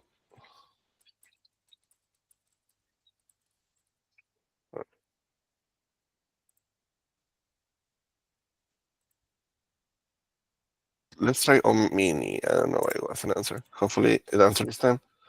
I want to be an app. Yeah, it does not support. I don't know what's going on with the one mini. But you guys can interact with this. For example, I want to build. Oh, we can use the chat as well. And when you use the chat, this is way more proper for you guys to design things. Hey, I want to build a new social network app. What technologies can I use?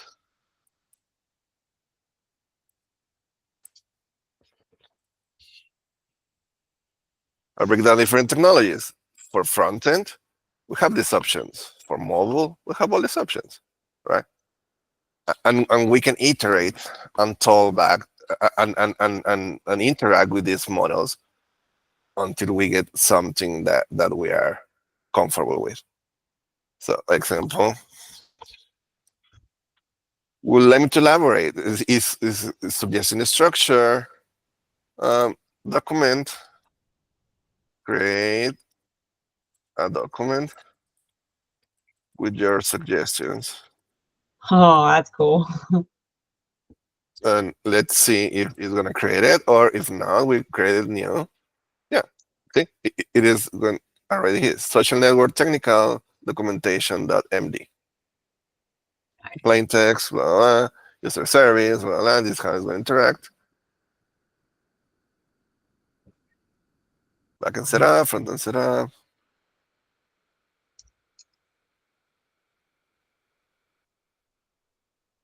Set the models. This is how it's going to be deployed. Okay.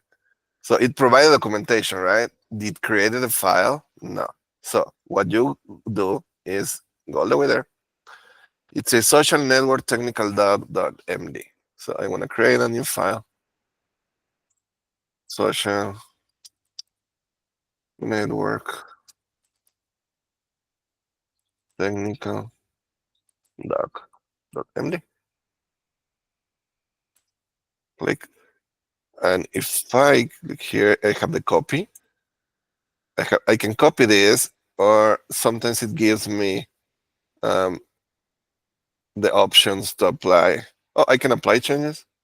Apply changes for all messages above. No, I don't want to.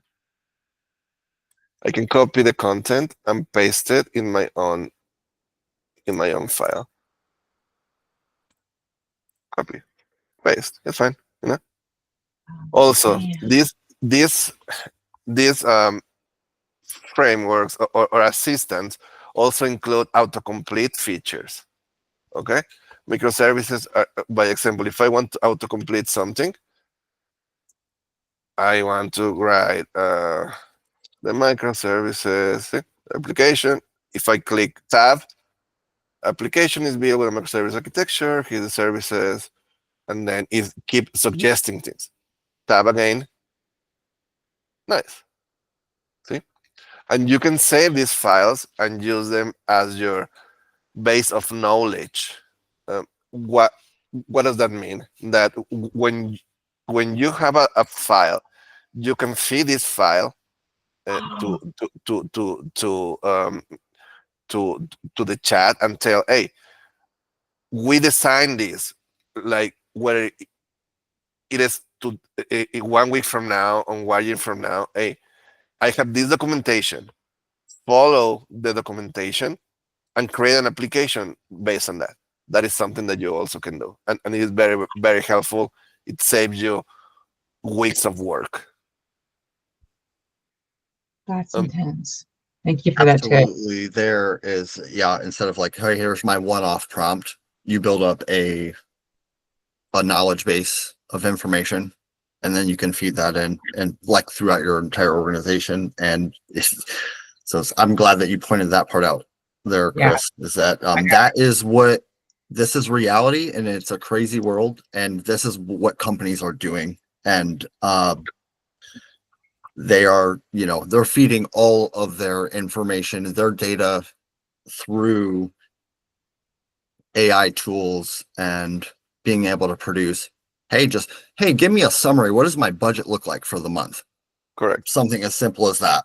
And if you're the only finance person in the organization, think of how long that might take you to like really get an estimate on and correct like details on that sort of, and like make up a report and drag and drop everything into a PowerPoint presentation, and you say, hey, I want to get a summary of all of my financial data in one place.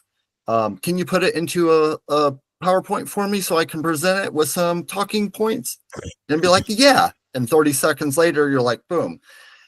So that said, don't let all this scare you. Just know what's possible, be aware, and that you could use this to your abilities while managing it. And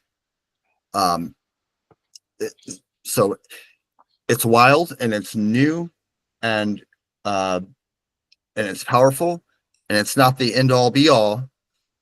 It's just and this is just my opinion, but I just want to put that out there. It's real. It's happening every day. Just a new tool.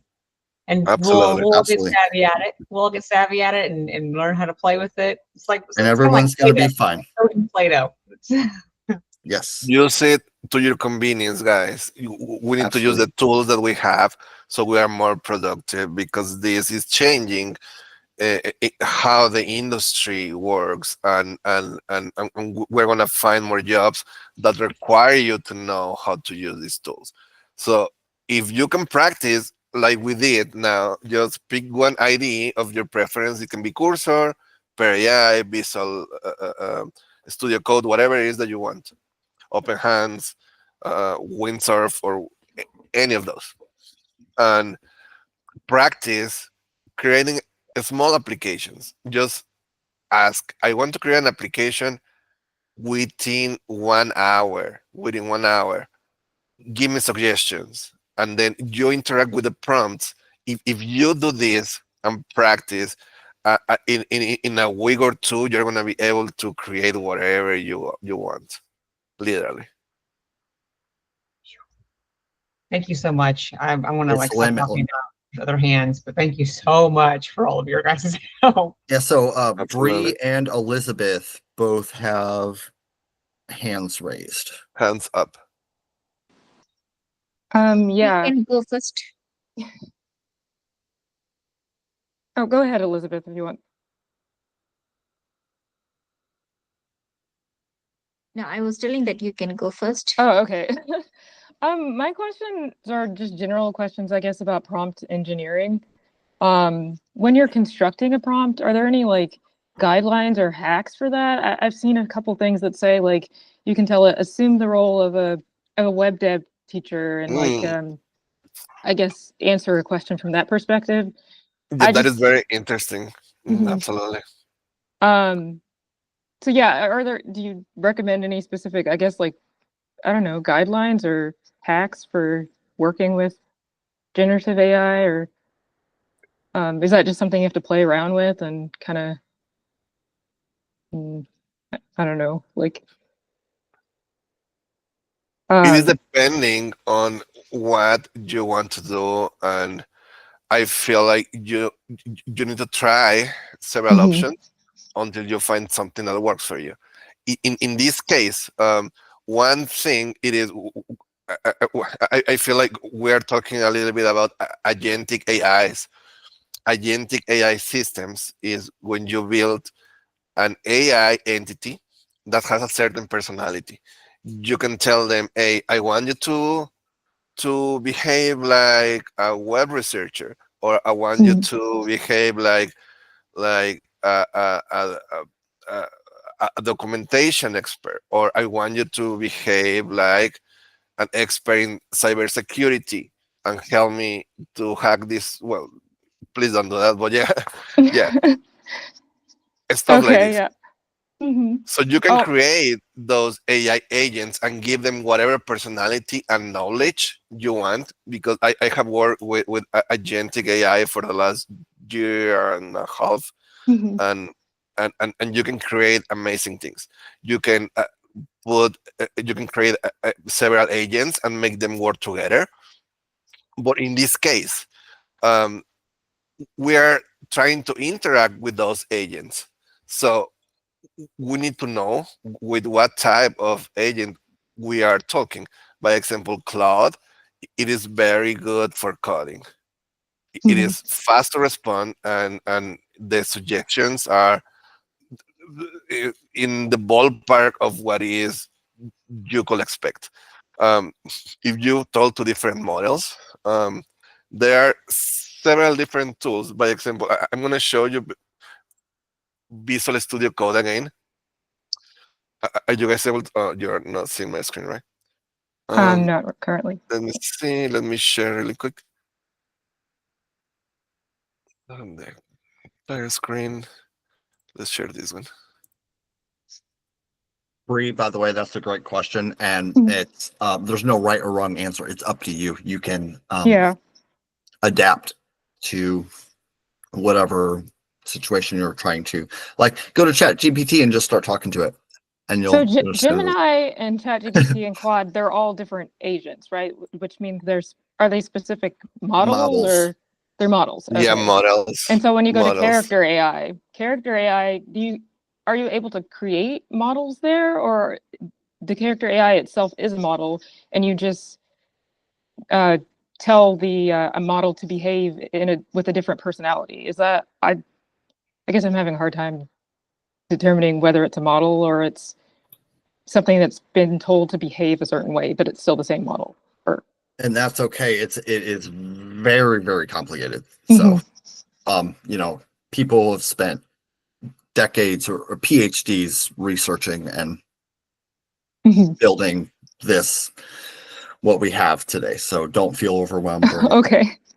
Yes. Oh, I have one other question too. Like, just prompt engineering in general, I heard it was a thing where people were actually doing that as a job or I'm not sure. Is that still a thing, or was that like a fad that has kind of like fizzled out, I guess?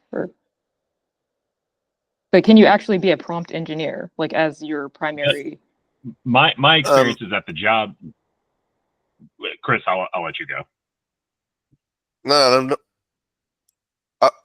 Please go ahead and answer this one. Okay. So I think the term prompt engineer has been thrown around too casually for what it actually is. Like, the way it often appears in more mainstream media or common use makes it seem like it's literally just what you've been seeing here today or less. Like, right, yeah. And the reality of the situation is that are there those jobs out there? Maybe some, but not many. The reality is it still requires some domain knowledge, whatever you're working, whether it's web dev or data or whatever. The prompt engineers are experienced people that know enough about the tool to deal with it when it doesn't know what the next step is or when it screws up. Correct. And just to add to your question, like, how do you know if you're going to interact with someone that is better in coding or something like that? Is testing the models. But I'm sharing my screen right now, and I wanted to share this with all of you guys. This is the same plugin, the root code or client. You can customize this. I want you to answer me as an expert in coding. See here in my screen. I'm gonna make it bigger. I think I'm gonna try. Oh, this is not working. Okay. Or I want you to behave like an architect, and let's talk system architecture now. Okay. Or I want you to have a general behavior or of to interact with me. So I'm going to ask a lot of questions, and I need accurate answers. Okay. So you have these capabilities, but these are specific to this plugin that is called root code. These are not available everywhere, but you can actually edit this and make your assistants to answer in a way that you would prefer. You can create your own profiles. See, it has role definitions, and you can define your roles as well. You are row, a knowledgeable technical assistant focusing answering questions. What about if I go to architect? You are row, a software architecture expert specializing in analyzing code bases. If you go to code, you are row, a highly skilled software engineer. So this Mm. this that you're seeing, it is exactly how I will develop um, agentic AI, and I'm just gonna show you really quick. It's gonna take 1 second. Open folder. You can develop.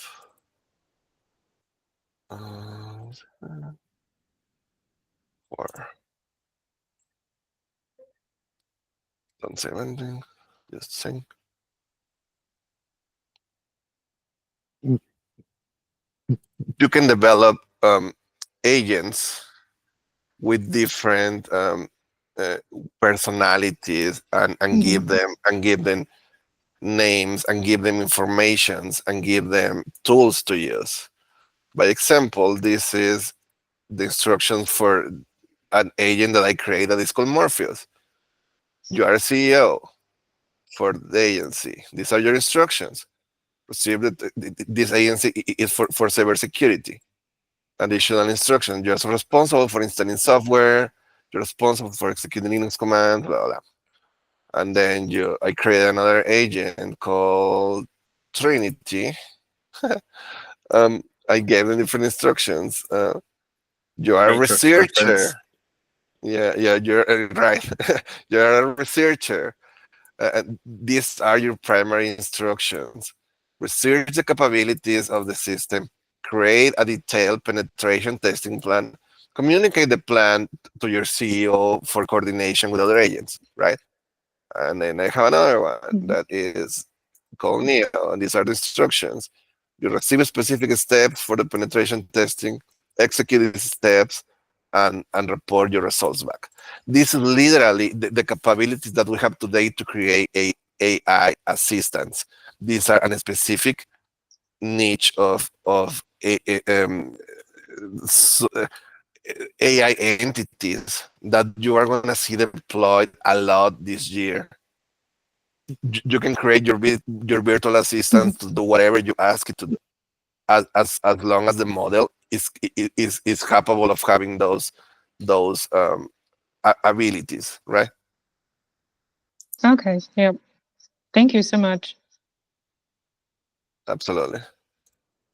It's a great example that expands upon just, the main part of your presentation, Chris, is that the implications of this is that not only are you can prompt, you have one prompt to one model, that you can create lots of models and lots of prompts and actually run them through each other. And so it's a whole ecosystem and world of tools that out Absolutely. there to explore around that. Absolutely. Yep. Guys, I been having a lot of fun with you today. We reach the 2 hours limit. I can stay as long as you guys need me. If you guys have more questions, if you guys are done, I want to thank you for your time, and I hope that we were able to show you something that is useful in your daily job.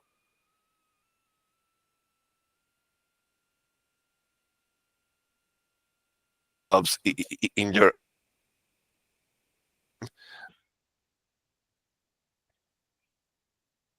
You have a did lot of break up emojis. just a little bit there, Chris. Your internet broke up a little bit there, so I'm not sure we heard everything, but I will jump in real quick just to say, we are over time, but if you have questions for Chris, I think he was saying that he's willing to stay on and answer some questions. I have to go, but when I leave, it won't kill the meeting or anything. And I will post the recording on Slack on Monday for anyone who wants to review. And the last thing I'll just say is thank you, Chris, for taking the time to present this. And I had a lot of fun with it, and got to build a really cool app. So yeah, anyone have any last questions or comments or anything before I drop off for the day? And Chris can stay and answer questions if you have them. All right. Well, I'm going to go ahead and drop then. So thank you again, Chris. Thanks, Chris. I'll hang around for a few minutes and see if Chris's connection is okay. But yeah, see you, Brian. Absolutely. Thanks. Absolutely. Thank you guys for your time. Yes, thank you Thank so you. much. I have one question, Thank Chris. you. Yes, Alex. There we go. Good night. Hey, Chris and Brett, my question is very specific since you're all discussing about different prompt that you give to the AI. So many times when my prompt is a specific prompt, like for example, if it is a question of algebra 2 that has certain numbers, and Ooh, that's most a of tough the time one. Sorry, go ahead. ChatGPT won't give me the answer which is there in the answers list. It is giving me some other answer. So since you guys are dealing with AI a lot, which AI do you recommend if my prompt is a specific prompt, like a geometry figure or a specific algebra question? Which Geometry and algebra 2? it will be able to teach me the concept, but if I have to, You know what? Let's do. Chris, if I have 100 questions, I have to score it. I want to know which is the correct answer. So which AI, which is the more reliable one? Okay. So, Chris, do you mind if I? How about we test it? Like, yeah, I was gonna say I'll share my screen. And Absolutely, you can go ahead. Absolutely. Let's figure it out. That's the. Absolutely, go ahead. So, we'll do this and select a tab. I have so many tabs. So my question is not teach me algebra 2 or a specific concept. What model? What model will give me an answer of a set of 100 questions, which have answers that should be one of the answers that is given in the answers list. But most of the time, this AI is not giving the correct answers. Okay. Okay. You should see like an open Google when you tab, right? Yes, I can see that. Here so I'm using a Windows laptop and I normally use Linux, and so I just work laptop is so I have ChatGPT anyhow. So I'll start with is say, this is ChatGPT. So like for math, I could zoom a little bit also. And I'm typing on my just tiny little keyboard. Okay. For math questions. That is better, thank you. What LLM models are best? For math-related questions, the best LLMs tend to be those specifically trained for mathematical reasoning, problem solving, and symbolic manipulation. Here are some top models. So it recommends itself, ChatGPT 4, Google DeepMind. Of course. Meta's LLM 3. And just anecdote real quick is that, this is not all like the facts, like follow this, but you want look in 10 seconds get like an overview of like what's out there. Actually, Wolfram Alpha and Mathematica are amazing tools, but they're not LLMs. Yeah, and it even tells you that not an LLM but a symbolic computation system. Elizabeth, I would go with if you're asking, do you have an example algebra question or math question that you would like me to put in here? My input would be not only one question, it would be a PDF with a certain number of questions. Ooh, and how to grade. Okay. Yeah. So down here on ChatGPT, that you can upload files. Yes, I know that. Yeah. Okay. But it's not giving me the correct answer. ChatGPT, yes, of course. That The may answer be that an ChatGPT issue. That may be an issue with its ability to like decode and actually read the content of the PDF file itself. Yeah. So if I have any suggestion, it'd be to kind of like step through each one individually, each question individually. No, I think that's a tedious process. I am able to find out what it's not able to read properly, so that's what I'm asking. Do you guys recommend anything else? Oh, Definitely, it's giving me the wrong answers because I know I know the math Yes, how how to about do we it. try I'm not something aware, else? but Chris, maybe you are. But somebody out there, that sounds like an amazing tool that like, hey, read my PDF file correctly and analyze it and then feed it in as a prompt. Oh, yeah, okay. Uh, Yeah. I'm writing like you're not correct. This answer is not correct because this is the mathematical concept is like this. So can you try it again? But it gives me the same answer. As of course, I tried only with ChatGPT. Other things I didn't try. How, So maybe I may try the other how about we ones. try something else? Yeah, I can recommend a couple of different tools for that.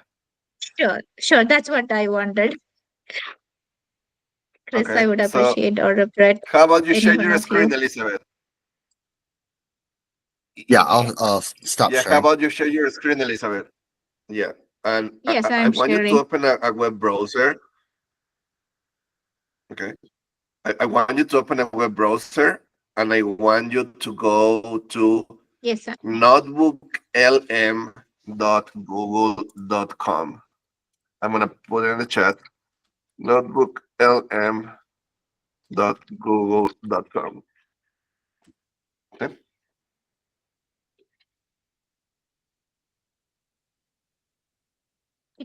Can you see me? I see my screen now. Yes, website. I still don't. Uh, just give it a minute. I think somebody's screen is. I'll stop sharing and now I'll present again. Okay, yeah. I stopped sharing and Yeah. we got it now. Okay, Yeah, now I'm sharing now. yeah, now something is going on. I'm going to Okay. browser. This is okay. Edge is fine. Yeah, please open up. I don't see anything. Hold on, give me 1 second. I still don't see anything being shared on the screen. Are you guys able How to? about Okay, Brett? Can now you I can see see my a web screen? browser. Yes. Yeah, now I can see a web browser. Yep, Yes. we got Okay. it. So We got it. please enter not please enter notebooklm.google.com. Notebook Notebook LM. LLM. eh, It's no, no, no. LM. Notebook LM dot no notebook. Yeah, Notebook LM is also in the chat. Notebook LM, not LLM. Just doing one L. Oh, sorry. Okay, this one. LM. This one. No, notebook LM dot google.com. Yeah. Yeah. I'm in the Oh yeah. screen. Yeah, you Yeah. have it. Yeah, you have it. Okay, okay. Yeah. Now Now try. go to your address. I click on try. Oh, then I put my email address and get it. Yeah. Okay, you need to sign in. Yeah, you sign in. Okay. I yeah, I can do that. Can I do that later? Because I don't know my the same credentials. I just want to know Yeah, the absolutely. website that Absolutely. yeah. I can share my Yeah. screen if you want to. Yeah, so Notebook Okay. LM is one website that I can do it. So what would be the other ones? When I need to know stuff and I need more accurate results, I go to Perplexity. Perplexity.ai. Perplexity.ai. I am aware about perplexity.ai, but math, I'm not satisfied with their performance. I would try the Notebook LM. Any other things? Or Perplexity can give me another websites or a Those are the websites that I use my needs. So I am not aware of something else that can help you to do this. Okay. Okay. That will be helpful. Thank you, Chris. I will look into the Notebook LM. Absolutely. Yeah, sure. Yeah, thank you. Jane. Hey, Jaime, what is your Jamie? question? Yeah. Absolutely, Elizabeth. Hey guys, I appreciate Jaime staying Hernandez. back, both you, Brett, and Chris. Say hi, man. Jaime. Uh, uh, I just wanted to ask because I'm like at the very beginning of like my career in tech, so I just wanted to kind of know like your all's opinions, like because I see that there's so many jobs in like IT, so many jobs in development. And like with all this stuff with AI recently, like the past year or so, it kind of, I feel like sort of like overwhelmed. And I just kind of, I just wanted to hear your all's like advice or like attitudes to like what would be a good sort of career to get into. I know that they're all good they all have their own pros and cons, but just kind of like what you're all were thinking as like somebody that's just starting up.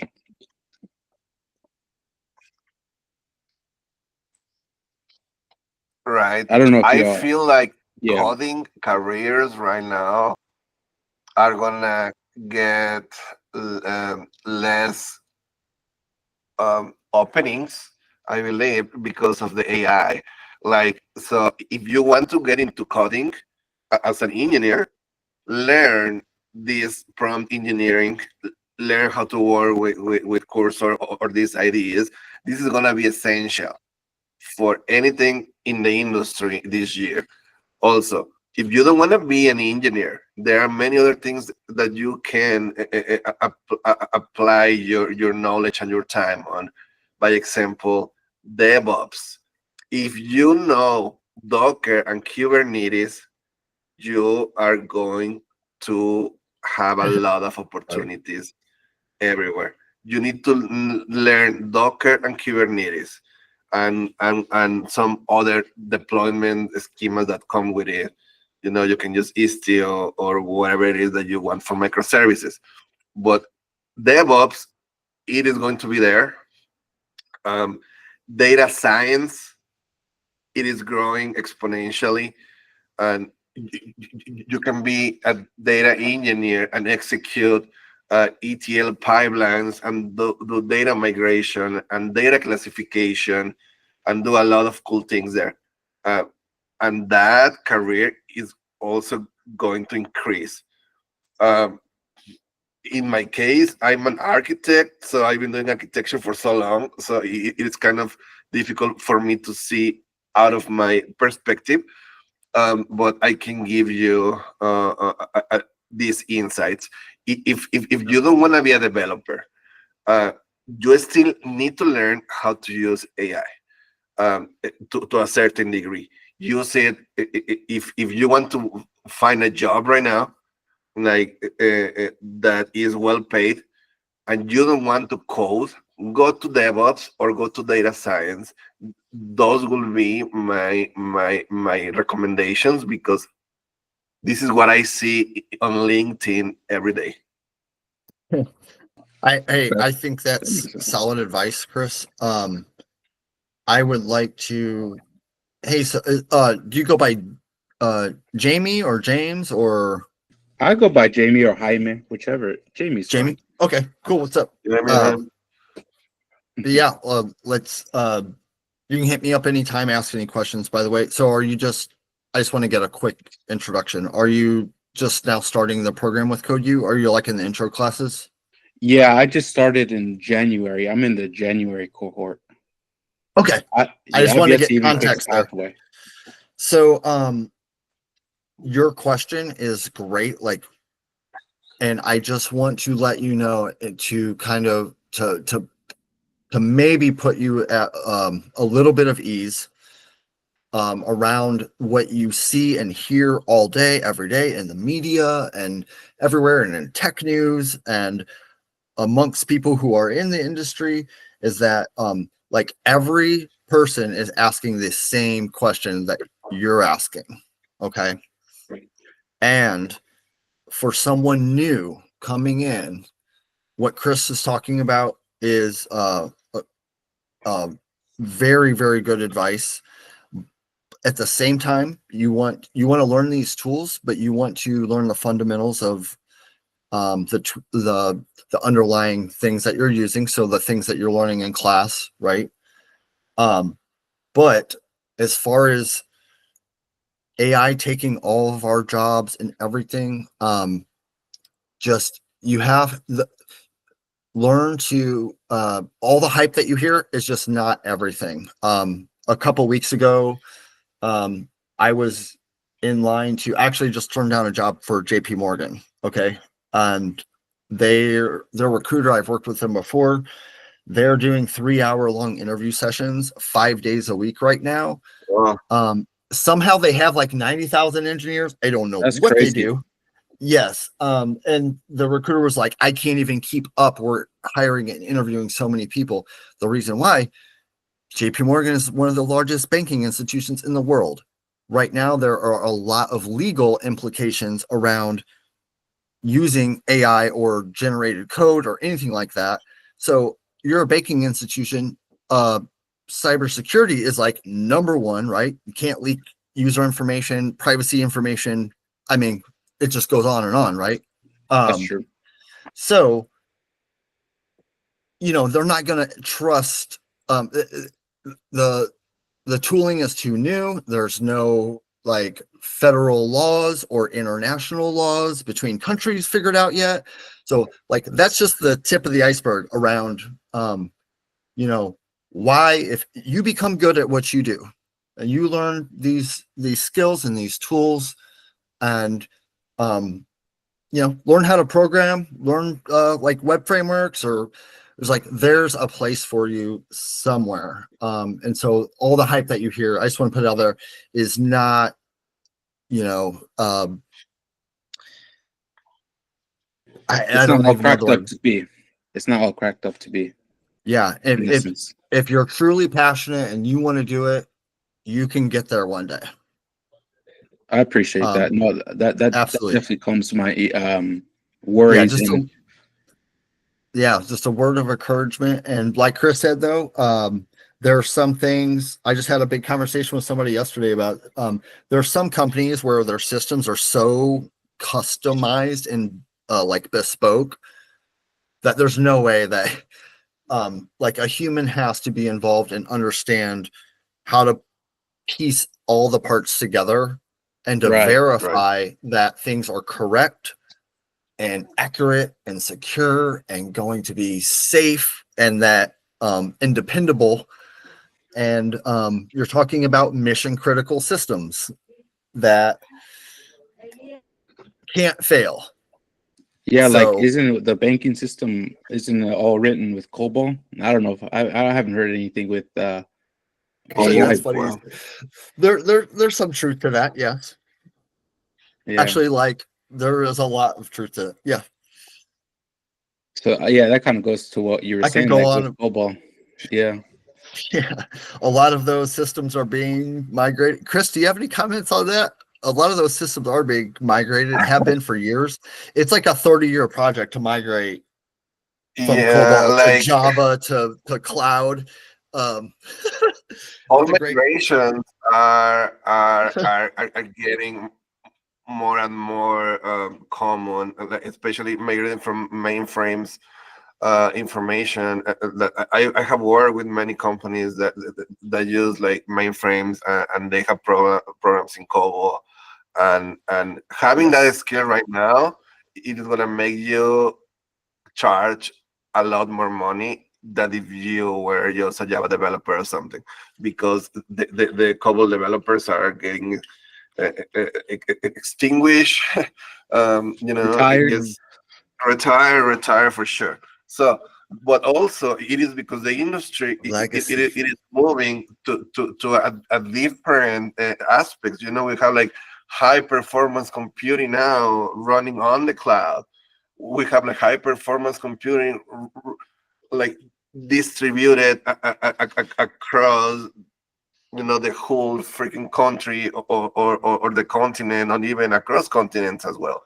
So the need for Yeah. mainframes, I feel like the companies that still have mainframes, they're gonna keep them, because they're fabulous, and they've been supporting their system for like 20 years or 30, whatever.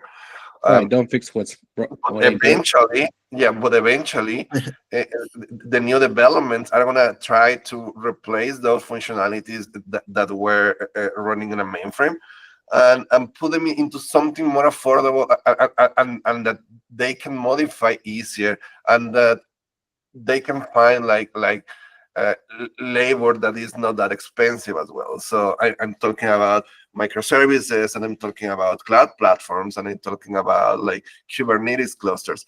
This is what the industry is doing right now, and we are moving also into the AI age, and you're gonna see a lot of machine learning more often. You're gonna see a lot of agentic AI. What I showed you guys about like creating an agent and give the personality and the knowledge and the tools, this is what we are moving towards.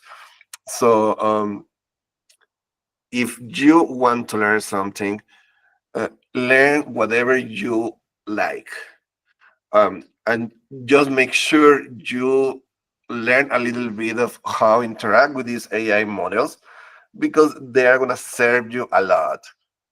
If I Yeah. I discuss with some like old folks, well, way older than me, and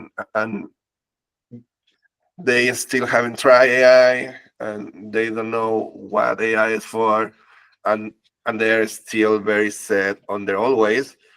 So when you show them that what a developer did in 2 weeks, you can make it in 1 hour, it is a big hit of information. And as as as the time is moving, they're gonna start adopting AI whether they like it or not. Yeah. Yeah. Force. Yeah. Unfortunately. True. And like, so Jamie, I well, Chris, oh yeah, I'm with you. I am all in, have been all in. I love it. Once you've written a bunch of like enough enterprise Java code in like a 1,000,000-line code base, you will welcome AI tools into your life and say, help me, please. Yeah. And there's nothing wrong with that.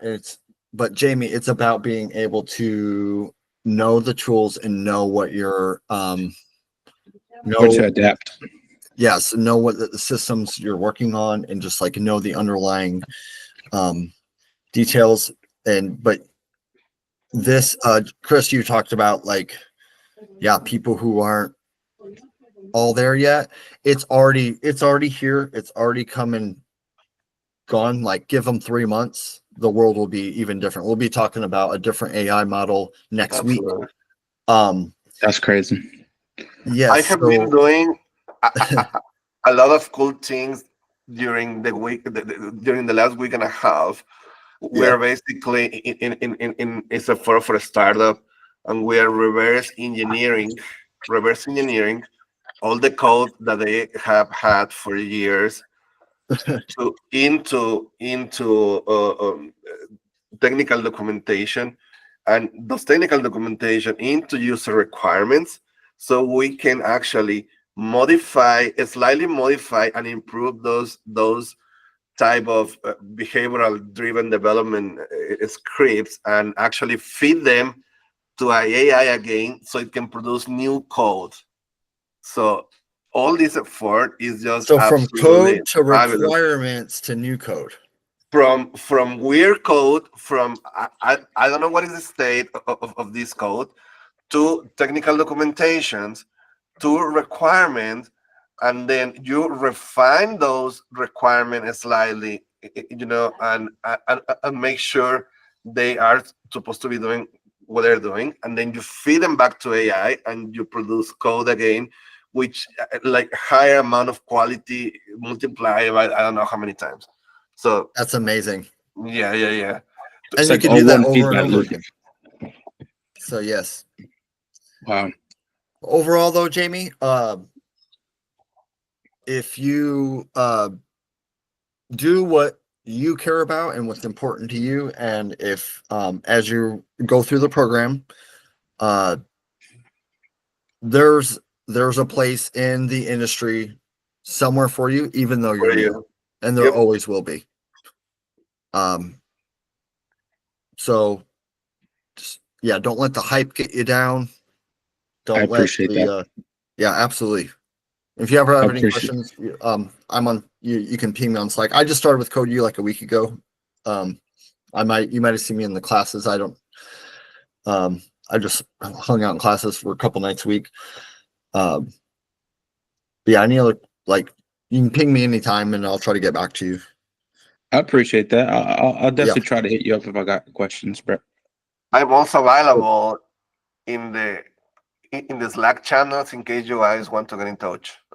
Okay. Okay. You said it was just Chris, right?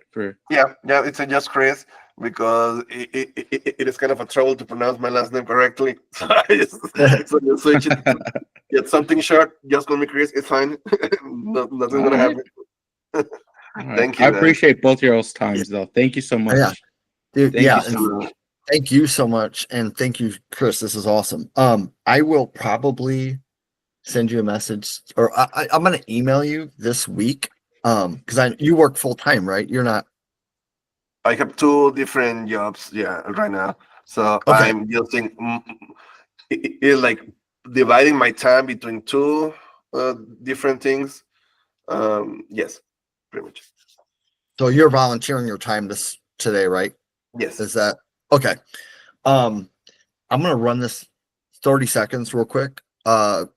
So I came in as technical project manager, and I'm working with David York, you probably know, and my goal is to like bridge that gap between new graduates and entering their careers. And part of that initiative is like getting them more hands-on and real-world team experience. So anyhow, CodeU has a GitHub organization that is like has all their classroom materials in it. There's like 600 something repos and all this. I started a new GitHub organization for CodeU called CodeU Contributors, and I will invite you to it. And that is where we're going to start working on projects together and open source stuff, and collaborating with like other open source projects, and getting building a community and like team projects around that GitHub organization. Okay. Thank you. Appreciate it. Yeah. So I want to add just a comment before we go. I work as a CTO for 2 different startups, and I have had conversations with my CEO in one of them about opening the door to people from Code Louisville. And run like see who will be interested of working with us, that people that has I don't really care if they completed the whole program or what the orientation are, but just to connect with them and see if we can bring them on board somehow. So I already discussed that with Brian as well. So Awesome. This is my first training, my first exposure to the code level community, and let's see what it does. Mine too. I just started with like in January. I saw a message on LinkedIn. They were looking for mentors, and so they had like some job postings, and I live in Georgetown, like just north of Lexington, and I was like, it'd be nice to get involved with the community a little bit more, and so I just reached out like wanting to volunteer, and so conversations all led one thing to another, and so now I'm actually part of the staff. Of course. So yeah, I'm excited to collaborate with you, and I'm sure Brian is, and to learn more and talk more. And we're both busy, so but anytime I'll shoot you an email, and it'll have like my calendar link in there. Anytime you want to schedule or collaborate or anything, let me know, and I will invite you to our GitHub org that we just started. Like I think it was just yesterday I started getting some things there. But yeah, anytime. Absolutely it'll be my pleasure. All right. Well, thank you all once again. I'm gonna head out, but thank you all. Thank you, guys. Really, have Jamie. a wonderful weekend. I hope we can speak soon. Bye bye. Thank you. Absolutely. Bye. Bye.